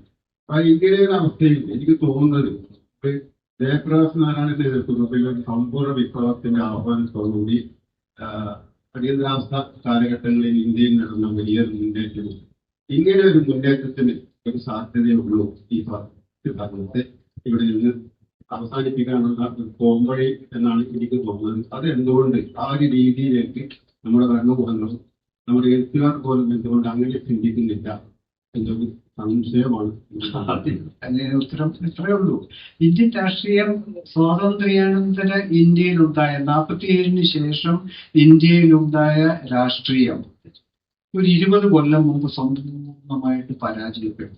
ആ രാഷ്ട്രീയത്തിന്റെ അന്ത്യമാണ് നമ്മൾ 18 വർഷം മുമ്പ് നമ്മൾ കണ്ടത്. ആ പരാജയത്തിൽ നിന്ന് കാരണം അവർ തന്നെ മറ്റൊരു വിധത്തിൽ സ്വേച്ഛാധിപതികളും ജനാധിപത്യ വിരുദ്ധരുമായിരുന്നു. അവരുടെ ആരുടെയും കൈകൾ ശുദ്ധമല്ല. അവരുടെ എല്ലാ കൈകളിൽ ഇന്ത്യൻ ജനാധിപത്യത്തിന്റെ രക്തം, ഈ പറഞ്ഞ എല്ലാ രാഷ്ട്രീയ പാർട്ടികളുടെ ഇന്ത്യ ഇത്രയും കാലം ഭരിച്ചവരുടെ എല്ലാ കൈകളിൽ ജനാധിപത്യത്തിന്റെ രക്തമുണ്ട്. അടിയന്തരാവസ്ഥ തന്നെ അതിന്റെ ഒരു അടയാളമാണ്. അപ്പം അവർ മുന്നിട്ട് നിന്ന് ഇവിടെ ഇനി ഒരു കൗണ്ടർ റെവല്യൂഷൻ ഉണ്ടാകുമെന്നൊന്നും വിശ്വസിക്കാൻ ഞാൻ തയ്യാറല്ല. അതിനുള്ള പ്രാപ്തിയോ അതിനുള്ള ആത്മാർത്ഥതയോ ഇന്ത്യക്കാരോടുള്ള കൂറോ അവർക്ക് ഉണ്ടെന്ന് ഞാൻ വിശ്വസിക്കുന്നില്ല. നമ്മൾ വെള്ളക്കാര് ഈ രാജ്യം ഏൽപ്പിച്ചു കൊടുത്തത് മഹാത്മാ ഗാന്ധിജി സങ്കല്പിച്ച ഗ്രാമസ്വരാജിലേക്കൊന്നും അല്ല ഈ രാഷ്ട്രം പോയത്. ഗാന്ധിജിയെ ഒരുപക്ഷെ മരിച്ചത് എത്ര നന്നായി എന്ന് നമ്മൾ പറയണം. കാരണം അദ്ദേഹം ഇതൊന്നും കാണാൻ മാത്രം ജീവിച്ചിരിക്കില്ലായിരുന്നെങ്കിലും ഞാൻ പറയുകയാണ്. അപ്പൊ അതുകൊണ്ട് നമ്മളിന്ന് കേരളത്തിലും ഒക്കെ കാണുന്ന ഈ രാഷ്ട്രീയ ബഹളമേഖലകളെല്ലാം അവനവന് വേണ്ടിയിട്ടുള്ളതാണ്, നമുക്ക് വേണ്ടിയിട്ടുള്ളതല്ല. ഞാനെപ്പോഴും ഈ കേരള രാഷ്ട്രീയത്തെ പറ്റി പറയുന്ന ഏക ചോദ്യമില്ല, നിങ്ങളുടെ കൂറ് നിങ്ങളോടാണോ മലയാളികളോടാണോ? മലയാളികളോട് കൂറുള്ള എത്ര രാഷ്ട്രീയ പാർട്ടികൾ കേരളത്തിൽ ഉണ്ട് എന്നുള്ളതിനെ പറ്റി എനിക്ക് ബലമായ സംശയം. ഇന്ത്യയോട് കൂറുള്ള എത്ര രാഷ്ട്രീയ പാർട്ടികൾ ഇന്ത്യയിൽ ഉണ്ട് എന്നുള്ളതിനെ പറ്റി എനിക്ക് ബലമായ സംശയവും. ഇത് പറയാതിരിക്കാൻ പറ്റത്തില്ല. അതുകൊണ്ടാണ് ഞാൻ പറഞ്ഞത്. അപ്പം നിങ്ങൾക്കും എനിക്കും ഇവിടെ ഒരു വിപ്ലവം നയിക്കാനൊന്നും നമ്മൾ പറ്റുന്നത്, നമ്മൾക്ക് ഒരു കടുകുമണിയുടെ വില പോലും ഇല്ല, ഒരു കൊതുകിന്റെ വില പോലും നിങ്ങൾക്കും എനിക്കോ ഇല്ല. നമ്മൾ ഇങ്ങനെ ഞെരടിക്കളയാൻ പറ്റും ഒരു സ്റ്റേറ്റിന്, ഒരു ചെറിയ ഭരണകൂടത്തിന്, കേരളം പോലുള്ള ഭരണകൂടത്തിന് നമ്മളെ ഇങ്ങനെ എടുത്തു കളയാൻ പറ്റും. അപ്പോ നമ്മളുടേതായിട്ട് ഇതിന് ഈ ജോലി ശാസ്ത്രീയമായ ഇന്ത്യയെ മുന്നോട്ട് നയിക്കുക എന്നുള്ള ജോലി ഭരണഘടനാ പ്രകാരം നൽകിയിരിക്കുകയും അത് ഏറ്റെടുക്കുകയും ചെയ്തവരാണ് ഇന്ത്യയിലെ രാഷ്ട്രീയ പാർട്ടികൾ. അവരത് ചെയ്യും. അതാണ് അവരുടെ ഉത്തരവാദിത്വം. നമ്മുടെ ഉത്തരവാദിത്വം അവരെ തിരഞ്ഞെടുക്കുക എന്നുള്ളതിൽ നമ്മൾ വോട്ട് ചെയ്യുകയാണ് നമ്മുടെ ഉത്തരവാദിത്വം. ഇതെല്ലാം കളഞ്ഞു വിളിച്ചു. നമുക്ക് റവല്യൂഷൻ നടത്താനുള്ള ശേഷി നമുക്കില്ല, നിങ്ങൾക്കോ എനിക്കോ വഴിയിലിറങ്ങുന്നതിൽ. അപ്പൊ ഇതൊക്കെയാണ് പ്രശ്നം. അതുകൊണ്ടാണ് ഞാൻ ആശ നശിച്ചു എന്ന് പറയുന്നത്. നമ്മൾ ആരെ കുറ്റം പറയുന്നു അവർക്ക് എതിർവശത്ത് നിൽക്കുന്നവരുടെ കാര്യവും പരമദയനീയമാണ്. തലമുറ സ്വയം ഒരു പ്രഖ്യാപിച്ചുവെന്ന് വ്യക്തമാക്കുന്നു. അപ്പൊ അതോടൊപ്പം തന്നെ ഈ പുതിയ മതത്തിന്റെയും ഒക്കെ വേദിക്കത്തിൽ പുറത്തു വരാനുള്ള ഒരു പ്രവണത പുതിയ തലമുറയിൽ ചെയ്തിരുന്നു. അവരെ വീണ്ടും മതത്തിന്റെ ചട്ടക്കൂടിലേക്ക് പിൻവലിപ്പിക്കാനുള്ള ശ്രമം ചില മതങ്ങളെ ഭാഗത്തുണ്ട്. പക്ഷേ ഞാൻ ഉദ്ദേശിക്കുന്നത് മുസ്ലിം ഇസ്ലാം മതത്തിന്റെ ഭാഗത്തുണ്ട്. ഇപ്പൊ ചെറിയ കുട്ടികൾ, ഹൈസ്കൂളിൽ പഠിക്കുന്ന കുട്ടികളല്ല, ചെറിയ കുട്ടികൾ പോലും വർദ്ധനിരിക്കുന്നത്. ഇപ്പൊ കുറെ മുമ്പ് കാണാത്ത രീതിയിൽ മതചിഹ്നങ്ങൾ അവര് സ്വീകരിക്കുക, അല്ലെങ്കിൽ അവരെ അത് ഉപയോഗിക്കാൻ നിർബന്ധിക്കപ്പെടുന്നുണ്ട്. അപ്പൊ പുതിയ സംഭവത്തെ എങ്ങനെയാണ് മതത്തിന്റെ മൂല്യങ്ങൾ നിരാകരിക്കുകയും അതിന്റെ അനുഷ്ഠാനങ്ങൾ നിർബന്ധപൂർവ്വം പഠിച്ചിരിക്കുന്ന ഒരു പുതിയ പ്രവർത്തന സ്ഥാനങ്ങളാണ് നടത്തുന്നത്. ഞാനിതിനെ പഠിച്ചിട്ടില്ല, പക്ഷെ വെറുതെ ഇതെല്ലാം കണ്ടിരിക്കുന്ന ഒരു മനുഷ്യൻ എന്നുള്ളതൊക്കെ ഞാൻ കണ്ടിട്ടുള്ളത്. ഞാൻ മലയാള മനോരമയിൽ ഒരു പങ്ക്തി എഴുതുന്നുണ്ട്, പെൻ ഡ്രൈവ് എന്ന് പറഞ്ഞ. അപ്പൊ അവസാനം എഴുതിയ പങ്ക്തി ഇതിനെപ്പറ്റി തന്നെയായിരുന്നു. മുസ്ലിം പെൺകുട്ടികളുടെ മുന്നേറ്റം വിദ്യാഭ്യാസത്തിന്റെ കാര്യത്തിലും സാമൂഹികമായ കാര്യങ്ങളിലും ജോലികളുടെ കാര്യത്തിലും മുസ്ലിം പെൺകുട്ടികളുടെ മുന്നേറ്റം ഒരു വളരെ ശ്രദ്ധേയമായ സാമൂഹിക ചലനമാണ് എന്ന് ഞാൻ അതിൽ എഴുതിയിട്ടുണ്ട്. കാരണം മത്സര പരീക്ഷകൾ എഴുതിയാൽ 10 പേർ ടോപ്പിലുണ്ടെങ്കിൽ 4 പേരെങ്കിലും മുസ്ലിങ്ങളും മുസ്ലിം പെൺകുട്ടികളുമാണ്. അപ്പൊ ഈ തരത്തിൽ താങ്കൾ പറഞ്ഞതുപോലെയുള്ള ഒരു കൗണ്ടർ സമ്മർദ്ദം അവരുടെ മേൽ ഉണ്ടായിരിക്കാം. പക്ഷേ ഇന്നത്തെ തന്നെ എടുത്തു പോയി കഴിഞ്ഞാൽ വിദേശ സ്കോളർഷിപ്പുകൾ, വളരെ പ്രശസ്തങ്ങളായ വിദേശ സ്കോളർഷിപ്പുകൾ കിട്ടുന്നതിലടക്കം മുസ്ലിം പെൺകുട്ടികൾ വളരെയധികം മുന്നോട്ടാണ്. വിദ്യാഭ്യാസത്തിന്റെ കാര്യത്തിൽ മനഃപൂർവ്വം അവർ ഏറ്റവും മുന്നിലാണ്. ഞാൻ പറയുന്നത് അങ്ങനത്തെ സമ്മർദ്ദങ്ങൾ ഉണ്ടായിരിക്കും. അത് ഇസ്ലാമിൽ മാത്രമേ ഉള്ളൂ എന്ന് മാത്രം ഞാൻ പറയില്ല. അത് ക്രിസ്തുമതത്തിലും ഒക്കെ ഉണ്ട്. ഞാൻ ഒരു ക്രിസ്തുമത നാമമുള്ളവനാണ്. അപ്പൊ ഞാൻ ഏത് മതത്തിൽ നിന്ന് പുറത്തു വന്ന മതത്തിന്റെ കഥ മുഴുവൻ എനിക്ക് നന്നായിട്ട് അറിയാം. ഞാൻ പറയുന്നത് ഇവർക്കെല്ലാം ഉള്ളിൽ ഈ രോഗമുണ്ട്. പക്ഷെ അതിനെ അതിക്രമിച്ചാണ് ഈ കുട്ടികൾ മുന്നോട്ട് പോയിക്കൊണ്ടിരിക്കുന്നത്. പേടിക്കാൻ കാര്യമില്ല. ഇവിടെ നിൽക്കില്ലേ, സൗദി അറേബ്യയിൽ വന്നിരിക്കുന്ന മാറ്റങ്ങൾ മാത്രം നിങ്ങൾ കണ്ടാൽ മതി. അവിടെ പോയി ഒരു അത്ഭുതകരമായ മാറ്റങ്ങൾ വന്നിരിക്കുക. അപ്പൊ ഇത് പിടിച്ചു നിർത്താൻ പറ്റില്ല ഒരു തരത്തിലും. അതല്ലെങ്കിൽ ഇറാനിലേക്ക് പോലെ എനിക്ക് അറിഞ്ഞുകൂടാ എന്താണ്. അപ്പൊ ഒരു പ്രത്യേക മതത്തെപ്പറ്റി നമ്മളിവിടെ ചർച്ച ചെയ്യണ്ട. ഞാൻ പറയുന്നത് ഇത് താങ്കൾ പറഞ്ഞത് ഒരു വശത്തുണ്ടെങ്കിൽ അതിനേക്കാളും കൂടി ഒരു ഡിഗ്രി കൂടെ മെച്ചപ്പെട്ട മറുവശത്ത് പെൺകുട്ടികളുടെ ആകമാനമായ നീക്കം മുന്നോട്ട് വരുന്നുണ്ടെന്നാണ് എന്റെ ഒരു ഒബ്സർവേഷൻ. തെറ്റോശി. ഈ ഒരു ചോദ്യം കൂടി ആവാം. അത് നമ്മൾ ചായക്കടയിൽ ചെന്നിട്ട് മധുരം കുറച്ച് കടുപ്പം കൂട്ടി എന്ന് പറഞ്ഞതുപോലെ നീളം കുറച്ച് ആഴം കൂട്ടിയാൽ നന്നായിരിക്കും. എന്റെ ചോദ്യം ഇതാണ്, ഒരു 30 വർഷം മുമ്പാണ് ബുദ്ധിജീവികളെ കൊണ്ട് എന്ത് പ്രയോജനം എന്ന ഒരു ലേഖനവും അത് സംബന്ധിച്ച് ചർച്ചയുണ്ടായിരുന്നു. ഞാൻ വളരെ താല്പര്യപൂർവ്വം അതിലെ ആശയങ്ങളൊക്കെ വായിക്കുകയും മനസ്സിലാക്കുകയും ചെയ്തിരുന്നു. ഇപ്പോൾ ആ കാലം വളരെയധികം മാറി, സങ്കല്പിച്ചതിനേക്കാൾ വളരെ ലോകം മാറി. ഇപ്പോൾ ഈ കാലത്തിരുന്നുകൊണ്ട് അതിലെ ആശയങ്ങളെ പറ്റി ഇങ്ങനെ കമന്റ് ചെയ്യുമെന്ന് അറിയാൻ തോന്നുന്നുണ്ട്. ഈ പറഞ്ഞ ഏതിനെ പറ്റിയാണ്? പൊതുവെ ലേഖനത്തിൽ പങ്കുവയ്ക്കുന്ന ബുദ്ധിജീവി എന്നുള്ള നിർവചനം അത് സംബന്ധിച്ച് കേരളീയ സമൂഹത്തിൽ അന്ന് മുന്നോട്ട് വെച്ചിട്ടുള്ള ആ ചർച്ചാ വിഷയങ്ങൾ ഇപ്പോൾ കാലം വളരെയധികം മാറിയല്ലോ. പുതിയൊരു കാലമാണ്, അന്ന് സങ്കല്പിച്ച ഒരു ലോകമല്ല ഇപ്പോൾ ഉള്ളത്. അപ്പോൾ അത്തരം ഈ കാലഘട്ടത്തിലെ അത്തരം ബുദ്ധിജീവി എന്നുള്ളത് ഇന്നത്തെ കാലഘട്ടത്തിൽ എങ്ങനെ, അല്ലെങ്കിൽ ആ മാറ്റങ്ങളെ കുറിച്ച് ഇപ്പോൾ ആ ആശയങ്ങളെ കുറിച്ച് എങ്ങനെ നോക്കി കാണുന്നു, അതിനെ കമന്റ് ചെയ്യുന്നു? അതെ, എന്റെ ട്രൈബിനെ പറ്റി തന്നെ ഞാൻ പറയേണ്ടി വരും. അന്ന് ഞാൻ ബുദ്ധിജീവികളെ പ്രയോജനമുള്ള ലേഖനം എഴുതിയത് എഴുത്തുകാർ വർഗീയതയുടെ പക്ഷത്തേക്ക് മാറിപ്പോയിക്കൊണ്ടിരിക്കുന്നു എന്ന് ചൂണ്ടിക്കാണിക്കാനാണ്. പല എഴുത്തുകാരും മാറിപ്പോയിക്കൊണ്ടിരിക്കുന്നു. ഇന്ന് സംഭവിച്ചിരിക്കുന്നത് വർഗീയതയുടെ പക്ഷത്തേക്കുള്ള എഴുത്തുകാരുടെ ഒരു കുത്തൊഴുക്കാണ് എന്നുള്ളതാണ്. കലാകാരന്മാരുടെയും എഴുത്തുകാരുടെയും ബുദ്ധിജീവികളുടെയും പലതരം വർഗീയതകളിലേക്കുള്ള ഒഴുകിപ്പോക്കാണ്. അതൊരു പ്രവാഹമായി മാറി. ഞാൻ ആ ലേഖനം എഴുതിയ കാലത്ത് അത് 4-5 പേര് ഒക്കെ ഉണ്ടായിരുന്നുള്ളെങ്കിൽ ഇന്ന് നമ്മൾ പ്രതീക്ഷിക്കാത്ത വലിയ വലിയ ആളുകളൊക്കെ ആ വഴി പൊക്കോണ്ടിരിക്കുക. അതാണ് ഇന്നുണ്ടായിരിക്കുന്നത്. Thank you Zacharia sir. ഇവിടെ സക്കറിയ സാറിനെ കേട്ടിരുന്ന എല്ലാ പ്രിയ വ്യക്തിത്വങ്ങൾക്കും എന്റെ ചോദ്യങ്ങൾക്ക് സരസമായും വിജ്ഞാനപ്രദമായ ഉത്തരം പറയുന്ന സക്കറിയ സാർ നന്ദി രേഖപ്പെടുത്തിക്കൊണ്ട് ഈ സെഷൻ ഇവിടെ അവസാനിച്ചതായിരിക്കും.